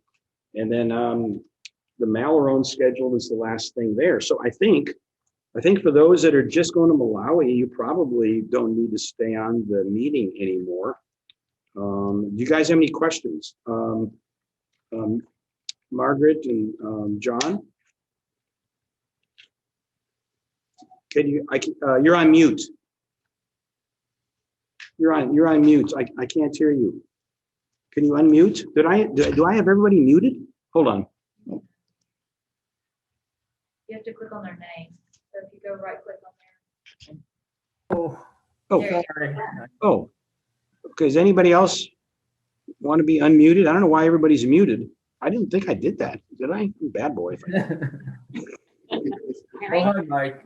Yeah, as you know, I went with you to Kilimanjaro a few years back, and it was a great trip.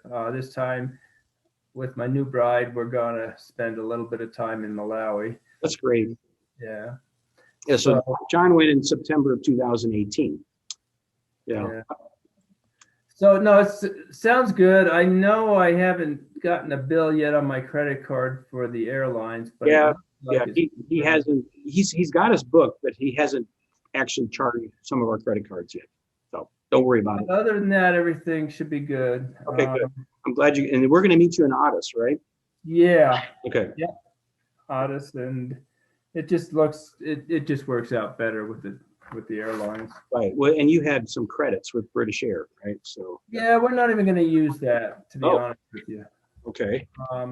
It just wasn't worth it. It wasn't worth how much it was going to cost to save a little bit. Yeah.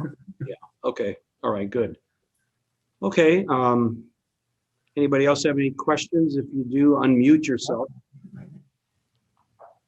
All right. So we're going to take off then. So Okay. All right. Yeah. I guess I have a question for you guys that have been to Malawi before. Any other, thoughts or advice on the Malawi side of things for those that have been before? So we got Paul's been there, John, Anna's been there. So you guys want to think of anything? And Tommy right here. The one thing that I always did instead of using the DEET or the mosquito stuff is I always sprayed my clothes with, what is it called, paramythin or something like that. I'm not saying it right, but you spray them like a week ahead of time. And to me, that seems like a better deal. And I've never had mosquito problems. I know that. Was that on your clothes and stuff like that? Yeah, you can I just go to Murdoch's and buy it. Yeah. Well, the one place that I've seen the mosquitoes bad, really, for the time of the year we're going is Moshi. Otherwise, Malawi's not that bad. There's a few you'll see. Certainly on the Kilimanjaro or the Sopa Lodge at 7,800 feet, you don't see any. So, it's really limited to where you're going to, it's like one place only. So it's too bad that the Moshi isn't higher elevation. We might not even have to take Malarone for that one place. But yeah, it's like fire insurance, right? I think in Malawi, Mike mentioned it earlier, it does get cool at night. Did a lot of sitting out at the fire pit. Yeah. Drinking beer, having drinks. Reminiscing over the day's activity. Yeah. You had mentioned last time we weren't going to go into the villages and eat this time. I don't think we should. Especially for the people that are going on to Kili, because what if we pick up a parasite or bacteria and then you're fighting diarrhea up to 19,341 feet? That was actually, I understand that it was one of the fun parts of it. That I would say, prepare yourself for that because it's just completely different. You're sitting in this village and they bring the village chiefs tent or home and they're bringing you food that you may or may not know exactly what it is. Well, you know, you just fixed their well and they've been preparing this Yes. with other water, Yes. right? And so it's always dicey. I have picked up a few things there, but it's always at the end of the trip, right? So I'm not quite as worried about it because I know I'll be back in the States. It was one of the more interesting memories. But what we may be able to do is talk to the crew. We talk to the crew and say, look, you know, they like to bring us the Cokes and stuff like that, the bottled Cokes and orange sodas and stuff like that. So they can still bring us that and maybe the biscuits. Sometimes they offer us biscuits, you know, like a cookie. And so we could still maybe go inside and just have something, and those are packaged, right? So anything that's packaged is going to be so much safer. Exactly. And I think that moving or riding between villages, just trying to think of things to coach you on. You're in the back of a little pickup, and it's a rough. I mean, it's not a comfort ride. It's open air. Open air. You may want to have your mask That's- on. I get free bag car seat, so that's Yeah. great. That's actually a good thing. Yeah. Yeah. Oh, Not for me. well, we'll either put you in the front seat or in the back with the open air. Yeah. But it's- Yeah, I get motion sickness really easy too. I'm trying to think what else. Okay. But other than that, I Bring mean, a butt pillow. Yeah. I think bring it back, And we're it reminded me of growing up in Texas, Yeah. riding in the back of the pickup. But, It is a lot of fun. it You is, know, it's I used to all like fun. to show pictures of a bunch of us in the back of a pickup truck with no seatbelts on at Southwestern Energy when they were going through their big safety campaign. They hated that. What? Safety moment. Yeah, safety moment. Don't do this. There's more women on the call that have been before, right? And Anna's been to Malawi, not to Kilimanjaro. Anna, anything else for the women regarding Malawi and the villages? I'm still just wondering about clothes, but I can actually message you about that separately. Well, go ahead if you have any comments. Can you unmute? Can you unmute? There you go. Yeah, sorry, I didn't hear the. Oh, anything for the women in when you're going out to the villages in Malawi that you'd like to pass on to the ladies going on the trip? Not really. You've given us everything that we need to do. I can't think that I needed anything else special. But if I remember something, I will. Yeah. Okay. We have everything covered, really. Thank you, Mike. Thanks. On everything. Just be conservative. Is all I can call Yeah. Yeah. Conservative it. dress. Conservative. That's the main thing. And then, but I don't remember. Conservative having- means long dress or conservative Oh, can mean pants. Pants is okay. Pants is okay. Like working like hiking pants and, that's what I think, Joe wore. I don't know. Yeah, she did. I remember. Joanza, yeah. Yeah, it was just pants and working shirts.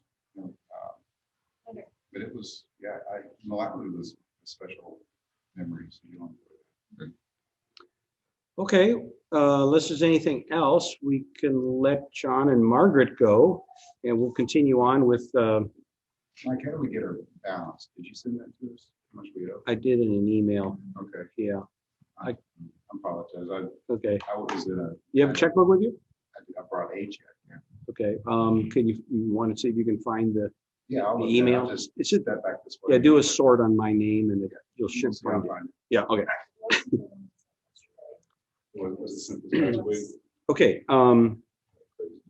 Let's go on to Kilimanjaro. Any comments from you, Bill, having been on both the mountain and in Malawi?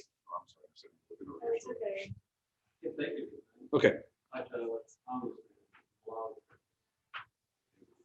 Yeah, Malawi's a highlight. I don't know. The whole trip is a highlight. Subject. Let's talk about Kilimanjaro team now. So the rest of the team flies on to Kilimanjaro overnight in Addis. It sounds like we need to stay in the restaurants instead of the lounge. You want me to show you? Yeah, sure. You know, we don't want to leave the airport and find a hotel because then we probably have to have a COVID test or something, you know. I mean, we don't want to risk that, leaving the airport. We just have to deal with that. You may even have to have a visa to leave the airport. I don't know. Sometimes you can get travel visas for free, but it's just not worth it. I'd feel much safer just to stay inside the airport. I mentioned points for the business class lounge, but again, it sounds like that might be not as good a deal as the restaurants. So when we land at Kilimanjaro, I'm not sure what called.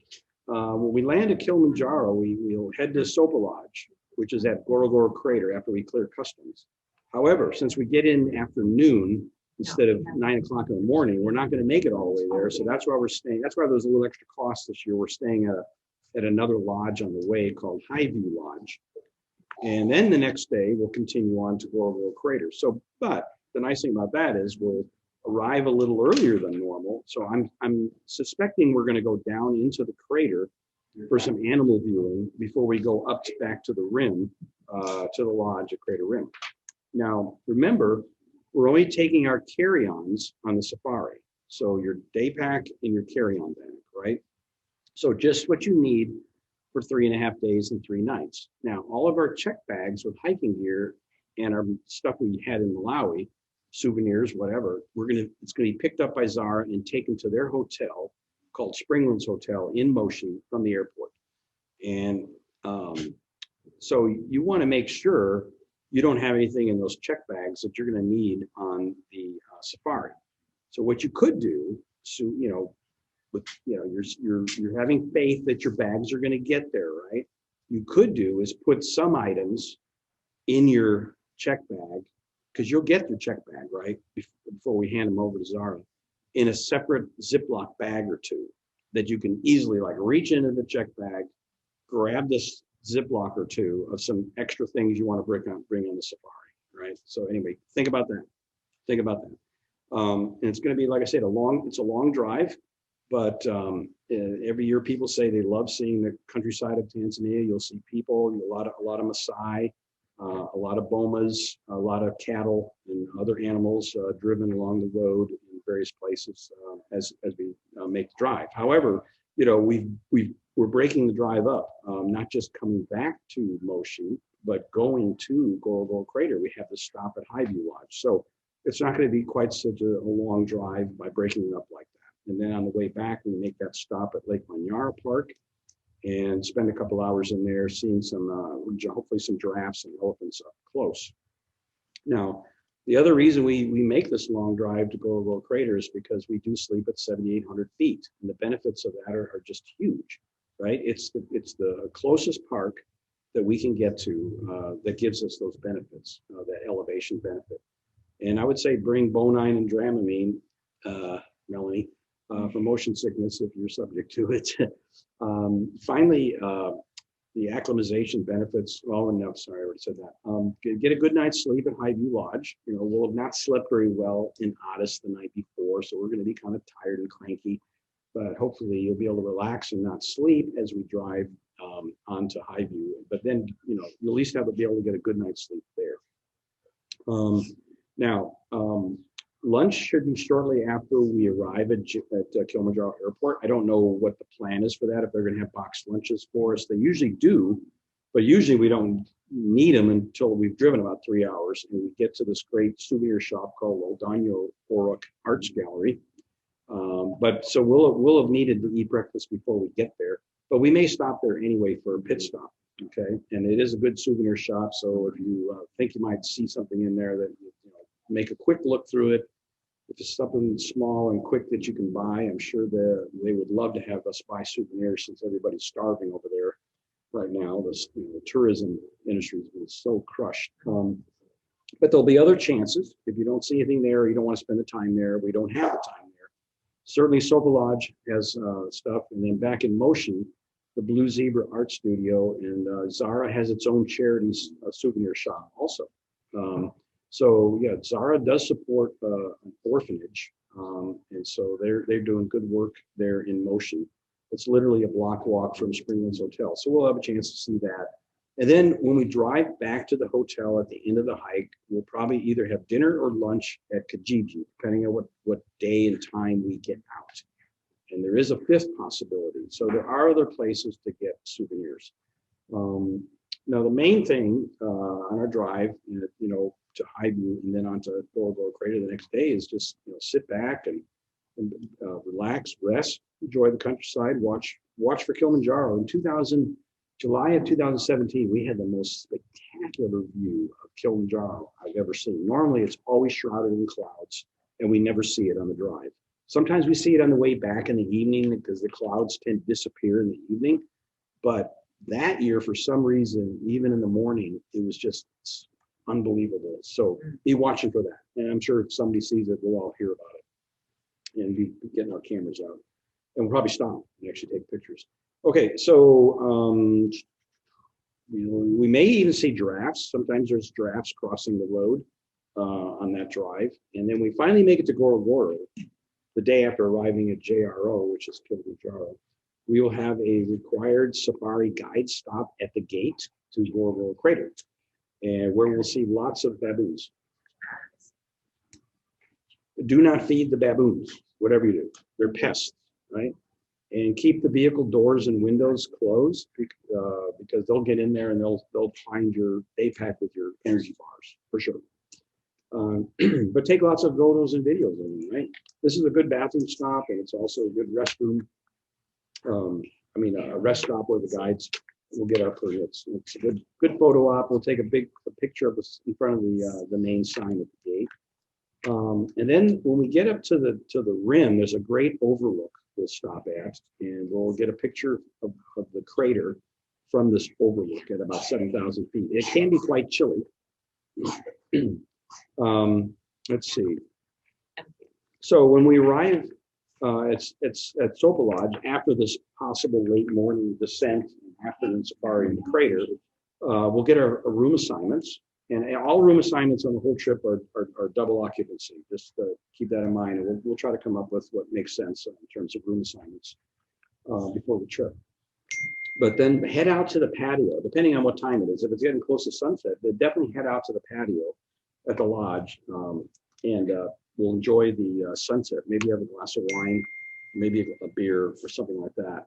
We'll take a group photo outside the lodge overlooking the crater at sunset. Now, one thing you'll want to check is the hot shower times. They're limited. They don't have the hot water turned on all the time. Yeah, it's Bill's phone. I think it's 5 a.m. to 8 a.m. and 5 p.m.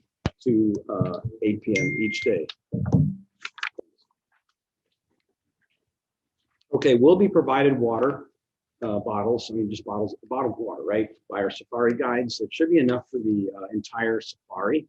But just in case there isn't enough and you have to buy water at the, you could probably just take the phone. He's not going to call. Yeah. So, you can also buy water at the lodge, and be sure if you do, charge it to my room. I'll always let you know what my room number is wherever we're at. Right? But there'll also be 4 small water bottles in each room that are handy for putting in your pack during our safari the next day, and they usually replenish them every day when they come to make up your beds. All right, so there'll be plenty of water, but if you have to buy any, just put it on my room. We'll find out what time our dinner seating is, though I think in this limited tourism season, there's probably just one time, right? And I'll have something special to give you at the dinner, so I won't forget. So you want to be there on time. Breakfast time for the second safari day and the full day and the departure day will probably be 6 a.m. for both days. So, 2 of the things that everybody wants to see on safari for sure are lions and rhinos. Now, we've never seen a leopard, but supposedly they are there, at least on limited occasions. And we usually don't see cheetahs. The very first time Jennifer and I went to Africa in 2007, we took a side trip to Tanzania from Kenya to visit our compassion child. And we decided then also to take a side trip to this Gorogoro crater. That was our experience. And we had the most fantastic encounter with a cheetah.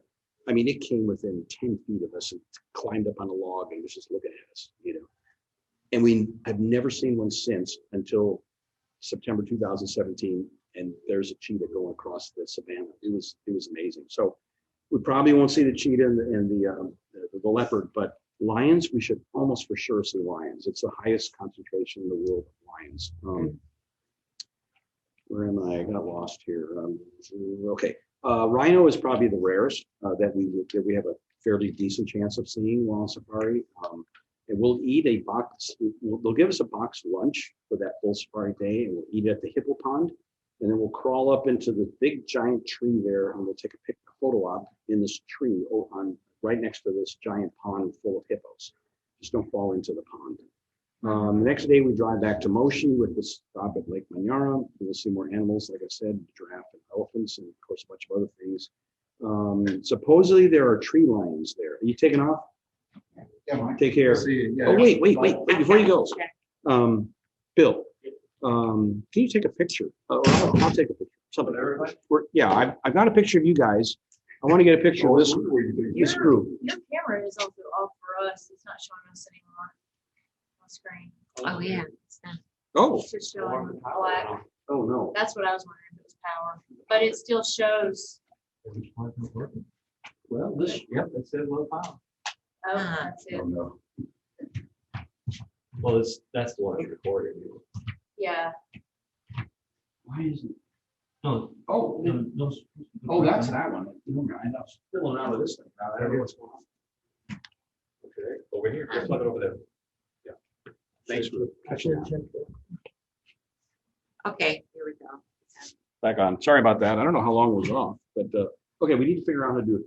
Can you take a picture of this Tommy, Melanie, Mike, I, and then we'll add that to the other picture I took on Zoom. And okay. This way. Oh, sorry.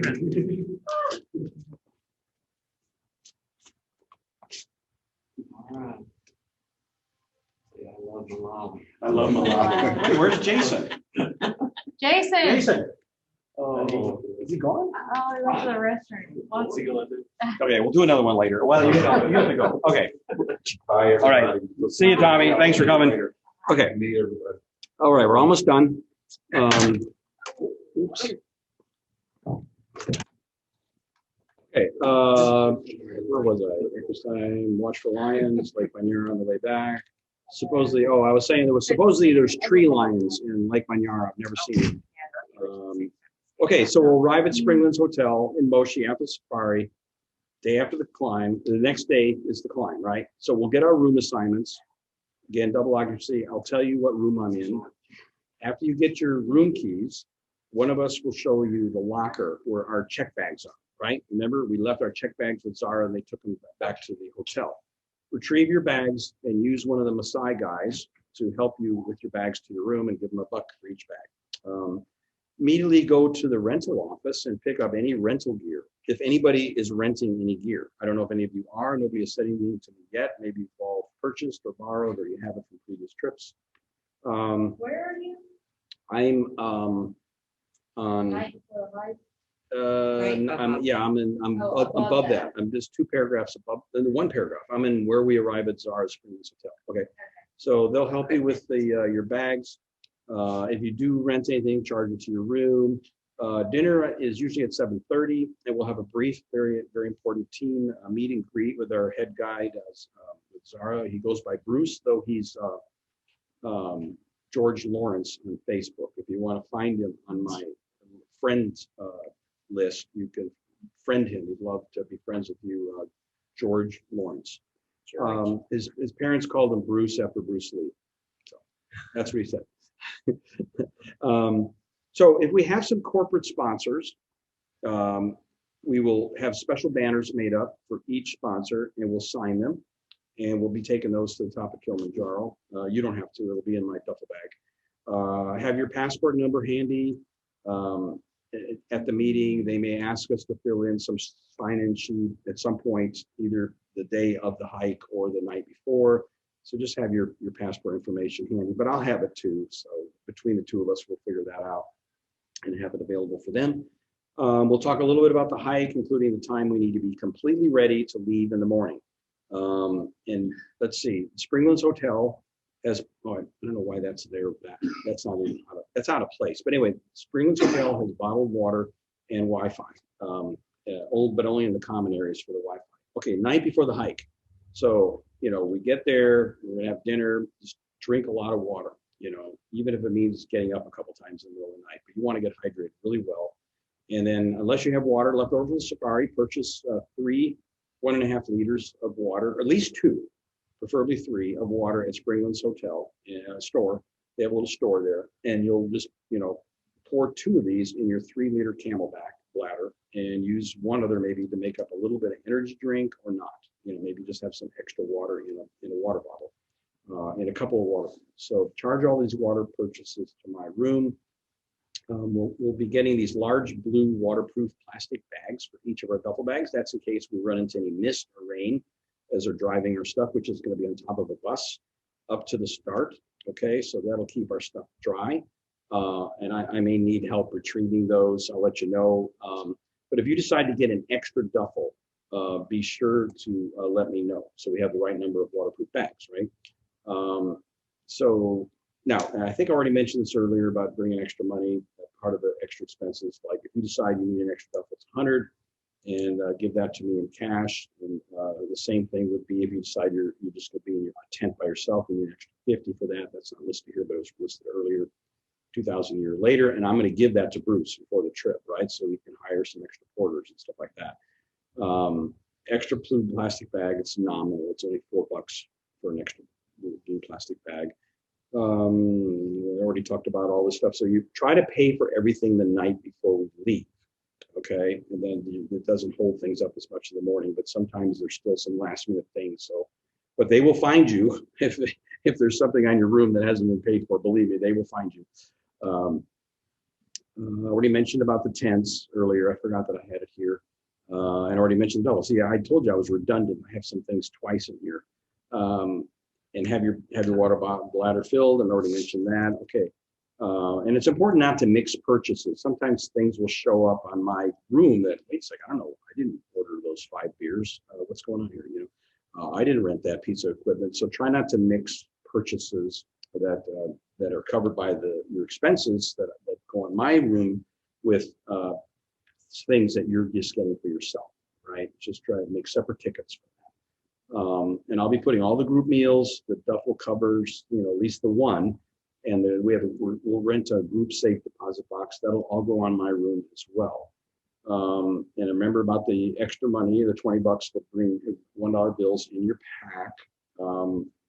Besides any additional cash or credit cards you want in the bottom. So we're going to lock everything up in this giant safe deposit box that they have.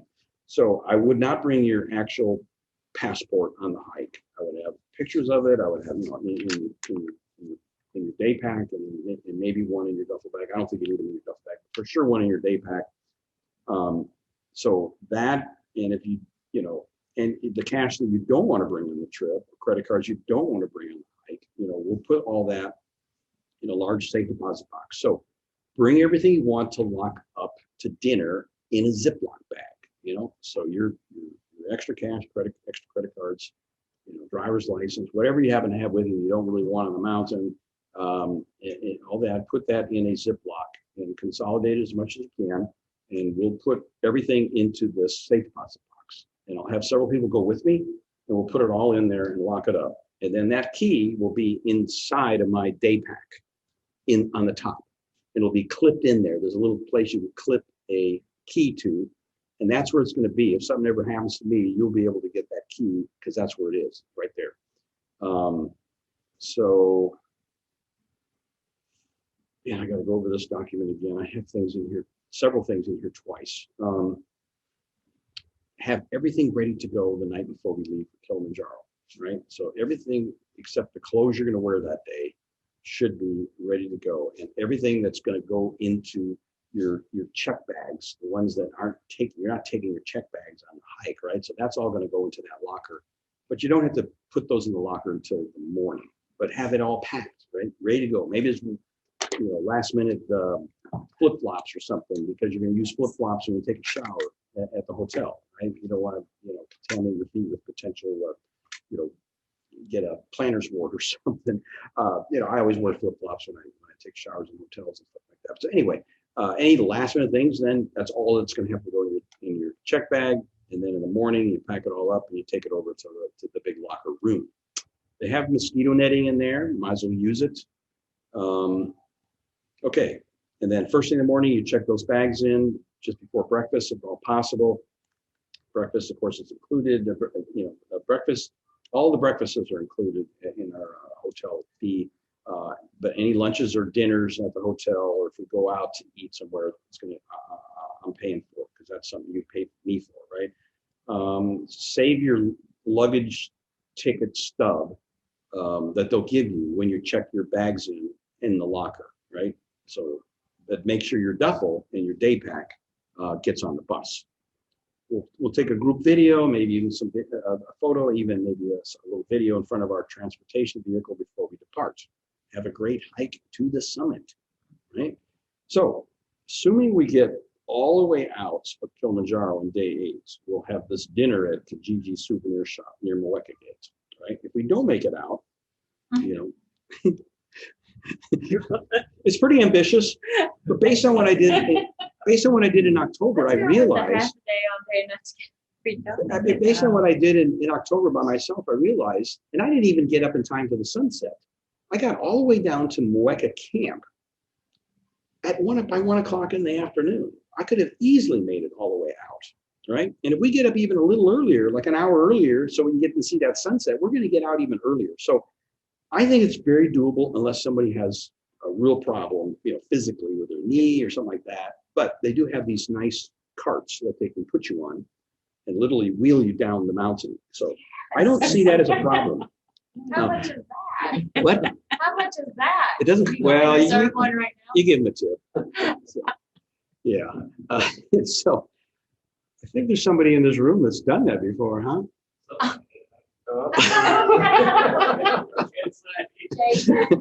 Not Jason. And it's not Jason. It's a long story. Or you just It's too graphic. Nothing that you didn't fall off a mountain or anything like that. It's just I probably shouldn't have even brought it up. But anyway, so hopefully we'll get out on day 8. But if not, and we have to stay at the Moeka camp, then we'll be out well before lunchtime the next morning. So day 9 we'll get out. So we'll have lunch instead. Now they have these people that love to scrub all the mud off your boots, gaiters, trekking poles, and stuff like that. So and they like charge $1 or $2, right? It's not very much. That's why you have those $21 bills in your pack. So grab a celebratory Coke or beer at the gate. We'll do a photo op. There's a nice exit sign there. It says Bon Voyage. And then we'll do the stop at Kijiji for the meal and the souvenirs. Okay. So probably our celebration and awards will be it'll either be that day or we return from the hike, or the rest day, which is the next day. Right? So be prepared for either. If we come out at night on day 8, we won't do the celebration that day. We'll do it the next day. I'll just say that. But if we come out, early on the 9th, day 9, I should say, we may very well do it that late afternoon. So we'll get our room assignments when we get back to the hotel. Find out what my room number is. Pick up all of our stored bags back out of the locker room. Charge any water bottle, any more water that you need to my room. Blah blah blah. And so forth. And then we'll all need to get tested. And now it's not such an ASAP anymore, right? We only need a rapid test. And Zara has told me you can literally get a rapid test at the airport before you depart. I don't know if that's what we'll do, but that's. What if we need a PCR? Are they prepared to do that? Well, like as of right now, my flight back on Miles is through London, and they still require a PCR to fly through. You're kidding? Just to fly through? Yeah, I was checking. Okay, well, you'll be one. You but I'm gonna go try. I'm gonna go look. Yeah. And try to change it. I saw that today. Okay. Okay. But if I can. Well, keep me posted on that. I know we can get a PCR test, but then now that becomes a crunch on time. Right? Yeah. Yeah. So then if you miss your flight, then there's going to be a change fee. There won't be a change fees. There won't. There's no change fees. They don't have any change. Okay. Okay. Well, that's good. So if you miss your flight, you leave a day later. It's not the end of the world. It is better to fly a day later, actually, but it doesn't have to go through London. It goes straight to Dallas, like you guys, the day next day. But I couldn't get the day you guys were. Oh. Because all you are there. Not me. Yeah, you're right. So anyway. Okay. I was just if you talk to Zara or whatever. Well, I know they are. You might want to. I know that there's a place we can go to get the say, PCR. hey, have somebody Yeah. or Yeah. two people, Yeah, one or two people that need a PCR. I'll talk to her. I'll talk to her. Okay. Yeah. Thank you. Yeah, no Sorry, problem. I'm gonna Well, look what to about, change it, but I. what about worked Manny? many hours. Manny, do you need a PCR to go back to London? I mean, the Belgium? No, on arrival, I think I just take a test in Brussels. And actually, I just have to take a test, I think, within 24 hours. Of arrival back to Belgium? Yes, sir. Yeah. Oh, that's awesome. Most of the airports say you have to have a negative test to board the plane. Yeah. Are you sure about that? Yeah, make sure on that, I- Manny. all the I'll Europe- double check, but yeah. All the Europe ones I looked at Hmm. said they wouldn't let you board the plane unless you had it. So anyway. Okay, let's see, where am I? Oh, COVID test. Okay, remember to use the mosquito netting again that night. So the next day, assuming we get out, day 8, next day will be a day of rest, packing, souvenir hunting at Blue Zebra Art Gallery, lunch, late afternoon celebration, most likely, that next day, and then with our guides, camp hosts, and cooks. There's a great pizza place called Union Cafe that we traditionally try to go there on the rest day. Hopefully we'll be able to do that again. And so the celebration time is a great time when you can pull aside certain people who helped you over and above the call of duty and give them an extra tip if you want. I've given as little as 10 and as much as 100 to those who have gone way above and beyond, all right? And when I'm talking about above and beyond, for most years, finally, 2020 was the first year I carried my pack all the way to the summit. Most of the time, many people have struggled and they will want to take your pack from you, right? And the very first time that happened was the very first time I climbed Kilimanjaro.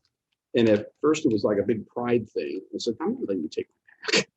And then after about 2 more hours of struggling, I said, yes, you can have it. They asked me again, right? So, and I tend to have more stuff in my pack, like the banners and all that stuff. So it is heavier.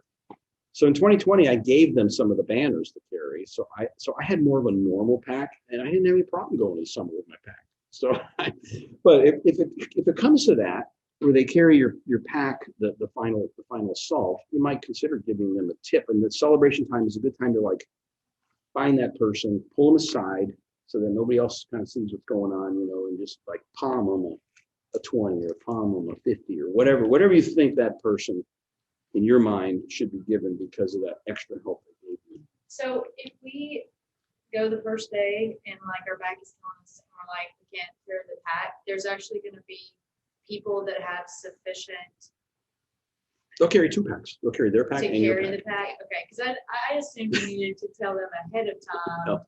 or otherwise they're No. going to bring just enough people to carry the duffels and. No, it's usually one of the guides is going to get your pack. So the guide will have his pack, which is already like 40 pounds, and then he'll take your 15-pound pack and add it to it. So it's nothing. for them. They plan on, Yeah. I mean, they plan for They it. know it's going to happen. It happens every year. So don't worry about it. So what I'm talking about is extra tips, not the big tip that we give that you've already given me money for, but the extra tips and the big tips are part of the miscellaneous expenses like visas and big tips and extra meals and stuff like that. That's all part of the, you're covered on that. I'm talking about these extra tips for these extra things that helped, the people that helped you along the way. And then I'll have a special gift for all of you who summit Kilimanjaro. So you want to make it to the top. I'm telling you, you want to make it to the top. That's all I'm going to tell you. That I'll hand out at the celebration time. Meredith So- says she's dragging Paul to the top this time. Yeah, I'll drag him up there. We'll figure out how to get him up there.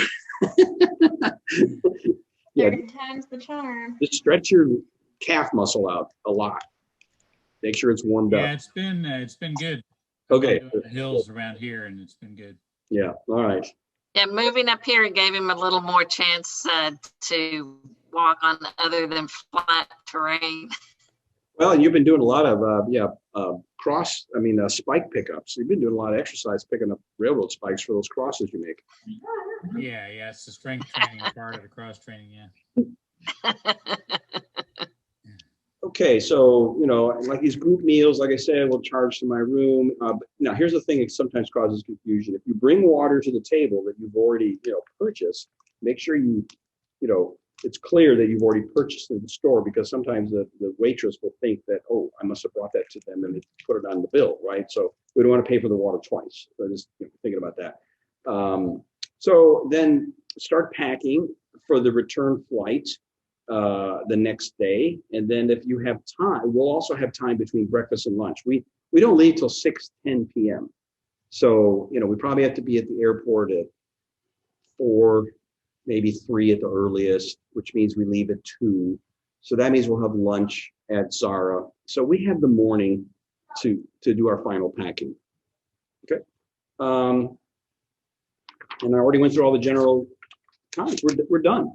So does anybody have any Bible stories they're willing to tell us that they're willing to memorize, so that we can avoid hounding you with emails every day, every hour, every day? Anna, do you know which ones you want to do? Yes, of course. I will do the women at the on the well. Yeah. Jesus calmed the storm, and Nicodemus. Okay, can you write that down? Okay. Yeah. That's gonna be. Okay, Anna, just put Anna Briones. Those were the same ones I was wanting to do. Okay, so and Judy are both doing the same. So Jesus comes to the store, Nicodemus, and the woman at the well. Judy I'm and gonna make it easy, Mike. Tell me which ones you need me to do. Yeah, I also had signed up for Jesus. yeah, we have you Storm, down. Yeah, you're And then I had just. okay. How about the blind beggar? And then the demon possessed kerosene. You're talking to me? Yeah. How about the blind beggar and the Gerasene demonic? Okay. That's number 2 and 3. Okay, now, That's Paul. Yeah. and which one is he doing? He's going to do the Gerasene demonic and the blind beggar. How about Meredith? I was blind beggar, and then whatever else we need. I don't know who all's got Okay. on the list. Meredith will take a blind beggar and then just one of the medium length ones. We'll just see what we need. Okay. Well, you might want to just tell me what you want to do, and then that way you can start practicing. Otherwise, I don't want to tell you at the last minute. How about Nicodemus? Okay. Okay, put Meredith down for Nicodemus. How about Manny? Excuse me. I had thought about doing well, my two favorite stories are definitely Jesus Comes to Storm and the Woman at the Well, and then I was thinking about doing the blind beggar as well. Okay, that sounds good. Manny, we all learned woman at the well. Yeah, so everybody's doing the Woman at the Well. I think it's just a good No. story for everybody to learn. So no, that's fine. But so And I can do another one. Like I mean that one I can switch out with. down for all 5. How about that? Wow. No, just kidding. I don't have a great, I'm not really good at recalling things verbatim. So this is going to be a bit of a. Well, if you can find somebody to practice with, right? So I'll work on it. Where you just start it and then you get hung up and they give you like the next word, right? Or just some little phrase. And then, oh yeah. And then you can, if you do that a few times, but then if you're on a treadmill or something like that, I put the the Bible stories right there in front of me, and I look at them. I actually memorized them while I was driving to swim. I put them in front of the odometer, so they were right there. So instead of looking at how fast I was going, I was looking at the next verse. Oil company. I did. I worked for a very safety conscious oil company. So which ones did you, besides the Woman at the Well, which ones did you say you like? Jesus Comes to Storm? Is that what you said? Yeah, I mean, my favorites were definitely Jesus Comes to Storm and the Woman at the Well, but then I'd said the blind beggar as well. Okay, well, that's another short one. How about either Nicodemus or Gerasene demonic? Which one of those two? Whichever you want me to do. How about Nicodemus? How about which ones do we have a lot of right now on the medium ones? The Garrison, we have Paul doing that one and blind beggar. Meredith is blind beggar and Nicodemus. Okay, how about the Gerasene demonic for him? Okay, and that's for me. Yeah. So those are the first 2 stories: the blind, Jesus Comes to Storm, the blind beggar, and then the Woman at the Well. I mean, sorry, the Gerasene demonic and the Woman at the Well. Yeah. Okay, I think we got everybody that was online right now. That's good. I don't know why Anna or Abra didn't check in from Dallas. but hopefully they just forget about it. But okay, so why don't we just briefly say I'm going to have a what I call a we talked a little bit about the Bible story. Fundraising, I was going to give a snapshot and status on that. I'm not prepared, but we've had a couple people already reach their goals and have increased their goals, which is awesome. So congratulations Way to go, Meredith. Yeah, to Paul and Meredith and Judy, I guess, and then Melanie. So we've had two that have actually already made their goals. So that's awesome. So congratulations to them. Training, those of us are going to Kilimanjaro. My training kind of got a little setback. I had diverticulitis a couple weeks ago, and then, oh my gosh, I had to be on liquid diet for 3 days, and I lost 7 pounds, and I wasn't doing anything. It was awful, but I'm over it, and that's good, and I'm gradually getting back into it again. But be trying to do 5 hours of cardio a week, if at all possible. You're going to be glad you did. I'll just tell you that. COVID testing reminder, just make sure you get your PCR in the United States within that 72-hour period of arriving in Malawi. Now, if we get delayed by the airlines, that's out of our control, right? So let's say we get our test and then we fly to Addis and then there's a big delay. Well, they're going to have to figure out how to solve that. We're not going to be responsible for that. And I don't remember which country it was, but I did read that they can do a rapid test if for some reason you're out of the window. Prayer requests. Sorry, this just occurred to me. The PCR, and you might have said this, but have you found anywhere that you can get results back in time? Because I know when I tested positive, it took a week to get my PCR test back. Yeah, you're probably gonna have to ask around. I know there's a place here in the Woodlands that I did the PCR, and I got it back in 24 hours. Okay. I want to say it's called Curative, but you're just going to have to check in your area. Start calling around. Walgreens. Okay, Jason. Okay, look into Walgreens. Okay, Walgreens up here in East Texas is not the same as Walgreens down in Houston as far as efficiency. Well, I have one question. Yes. Do we have to include the coverage on the insurance that we are going to the Kilimanjaro to climb? So I just make sure I understand. You're talking about travel insurance in general for? Yeah, if we have to include a coverage for the climbing. Well, I don't think so. If something stops you from going and then you think, well, I'll just go next year, they're going to hold your funds. So you're not going to lose anything. So I would say no. But if you somehow get a positive test and have to stay there after the hike, then you're going to incur hotel expenses and meals, right? And so if that concerns you, it's $40, it's $80 a room, double occupancy, but they would probably give you a break. Let's just say they charge you $40. So you're going to have bed and breakfast for $40 for 10 days. Have you got a vaccine by any chance? You have the vaccine already? Yeah. What I mean is if I need a coverage for climbing an extra coverage. No, you don't. No. Okay, that was my question. No. If there's any kind of problem, they're going to take you down the mountain. You don't need any insurance. Okay. Break our leg. They're going to they'll take you down the mountain. Then you'll have to go to the hospital. Well, then you'll have to probably go get it set. Yeah. So you could buy international health insurance. Okay. Or talk to your current health insurance and see if they have a international coverage. Yeah. Right. Just to an emergency like a broken leg at the hospital. Yeah.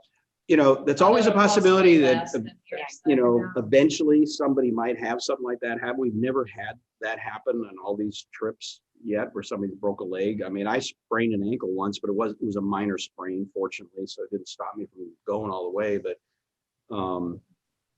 yeah, I mean, if you're worried about something like that, maybe check on international health coverage or something like that. So, you know. No, it was just if the insurance make you do an extra coverage for that. Well, there would be an extra cost for that kind of insurance, yes. Going up the mountain, Oh, do they say, oh, you're Oh. higher risk, yeah, you need to pay this, because Well, there's a greater chance that you're yeah. gonna be using us. Yeah. Right, even if it's just delays, right. yeah. Like the diver, that's what I use. Yeah, the divers, No, good point. yeah, I mean, even with the safari. the divers alert network, that was on page 2. You know, you might contact them, see what, you know, does it make any difference to them? But they're, you know, they started with, you know, insuring divers, which is, I think, more dangerous than climbing mountains, frankly. Yeah. So, okay, any other questions? Prayer requests, yes. I'm just thinking about, like, how do you pack all the hiking stuff? Do you put it all in the duffel and then put it in a big suitcase? Or Well, people do it different ways. What I do is I have these very soft duffels, so I roll them up real tight and they're just in the suitcase. Okay, yeah, but some you people you put them in the duffel oh, no, you don't. in the check bag. No, I put the duffels in the check bag. But like your sleeping bag, It's in the it's in a stuff bag in the check bag. okay. Everything's in the check bag. I didn't take a sleeping bag, I left it there. So it's fine. Yeah. Probably not as warm. Okay. That saves space. That saves space. They don't Yeah. really love packing cubes. So Yeah. packing cubes had designated for the trail. Yeah. So it's so easy for it to pack it up. Yeah. In the duffel bag. Yeah. The other cubes are so efficient on the space. Yeah. Rectangular bag. Yeah. Yeah. You know, Your duffel bag. I tend to be. Down packing, about this packing cubes. Yeah, Mike, what about Haven't the one ordered thing them, I've never dealt with? Okay, they provide about an inch pad. Be sufficient. Do you take one? Or do I you- bring something else. It's on that list of equipment. I can't remember what it's called again, but yeah, I do have something. It's a like it looks like corrugated. Looks like a piece of. My concern is packing. Well, it takes up a lot of space, but it doesn't weigh anything.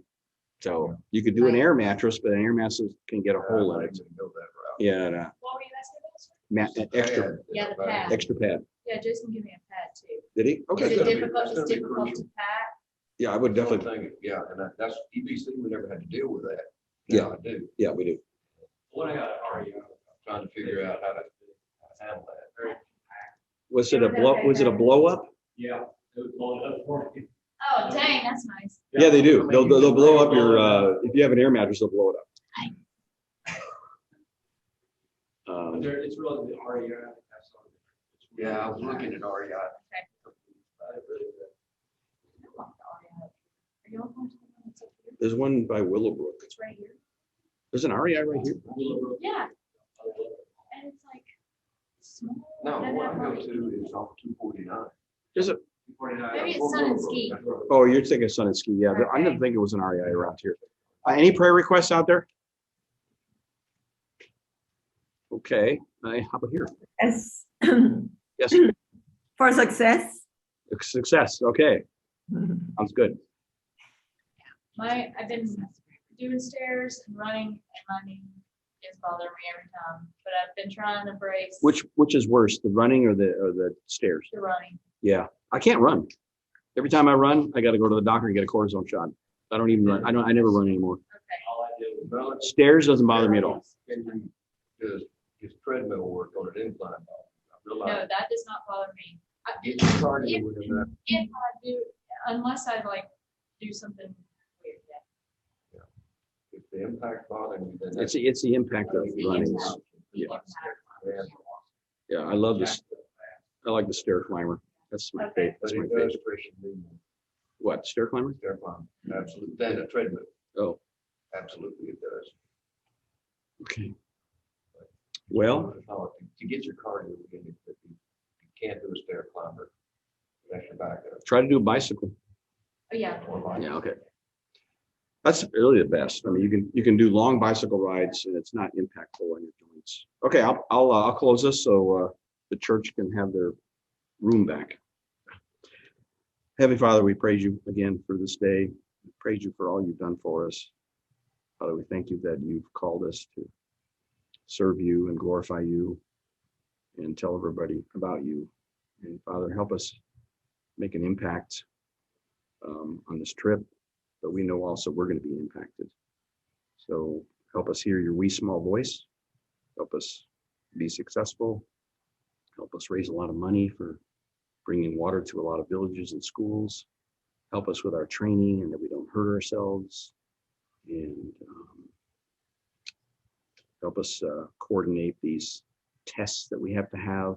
We're going to Malawi and Tanzania and back, and help us find the peace of Jesus all the time. When things get stressful, just focus back on him. Know that he's got everything in control. And one day we'll look back and say, wow, that was an interesting time. And we know that you do have all things in control. And you're going to guide our steps. We're going to make plans, but you're going to guide our steps. Proverbs 16:9. So guide our steps, Lord. And give us a safe journey over there and back, and with minimal interruptions. In Jesus' name we pray. Amen. All right. Thank you guys for checking in. Really appreciate it. And use the Facebook group for general questions. Text me or email me for specific questions that probably just apply to you, and go from there. And as I get more information, if something comes up, if I learn something more about travel insurance that I didn't know, I'll be letting you know about that. And also, the travel agent will look at booking us to Chicago. Those of us, leaving from Houston, will look at us booking to Chicago the night before and getting us a room at rooms at the Sheraton. I think he said it was 150 for double occupancy, or probably Paul, Judy, and Meredith, you could share one room, so keep costs down. But I'll see what He's used to sleeping on the sofas in our hotel rooms. Okay, all right, awesome. Okay, take care, and we'll talk to you soon. Probably be communicating through email, general things that come up. Okay, take care. Bye-bye. Bye. Bye. Get a good night's sleep, Manny. Thanks. Hey, actually, real quick, I do have a question for you. Can I don't have a lot of dollars in cash here in Europe. Do I need to go buy some dollars, or do you think that euros would work? It's a good question. I bet euros would be fine. I think so, because a lot of people from Europe climb Kilimanjaro, and Right. I think for Child Legacy, if you can get some dollars for that part of it, Right. which aren't going to be that many needed, right? Right. But for Kilimanjaro or anything in Tanzania, euros should be fine. That's a good point. There's a lot of people from Denmark, Spain, France, Germany that climb, and I'm sure they bring euros. So Gotcha. good question. Awesome. All right, thank you. Yeah. And then for the renting a sleeping bag, do you know what the rates are? Like, is that on the Zara page? I want to say, yeah, it probably is. Check it out. I want to say check that out. it was $40 for a week for the for the time. I think it's about 40. All right. Yeah, I might just buy a liner and do that then. Yeah. 40. Yeah. Bill thinks it was 40, unless it's gone up a little bit. But okay. They get a liner for it. Yeah, I get a liner. They Yeah. give you about 15 degrees more. Yeah. And Awesome. hot water bottle. Yeah. Oh, yes. I'll get it all done. Did you bring a hot water bottle with you, or they had And that? then fill up hot water in it. Is this from Tommy? Yeah. Okay. Talk in here.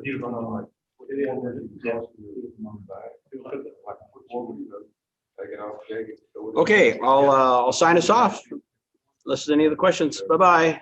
I don't think so. Bye. Good night. Good night. Yeah, good night. Or good morning. Well, yeah, I guess technically. All right. Bye.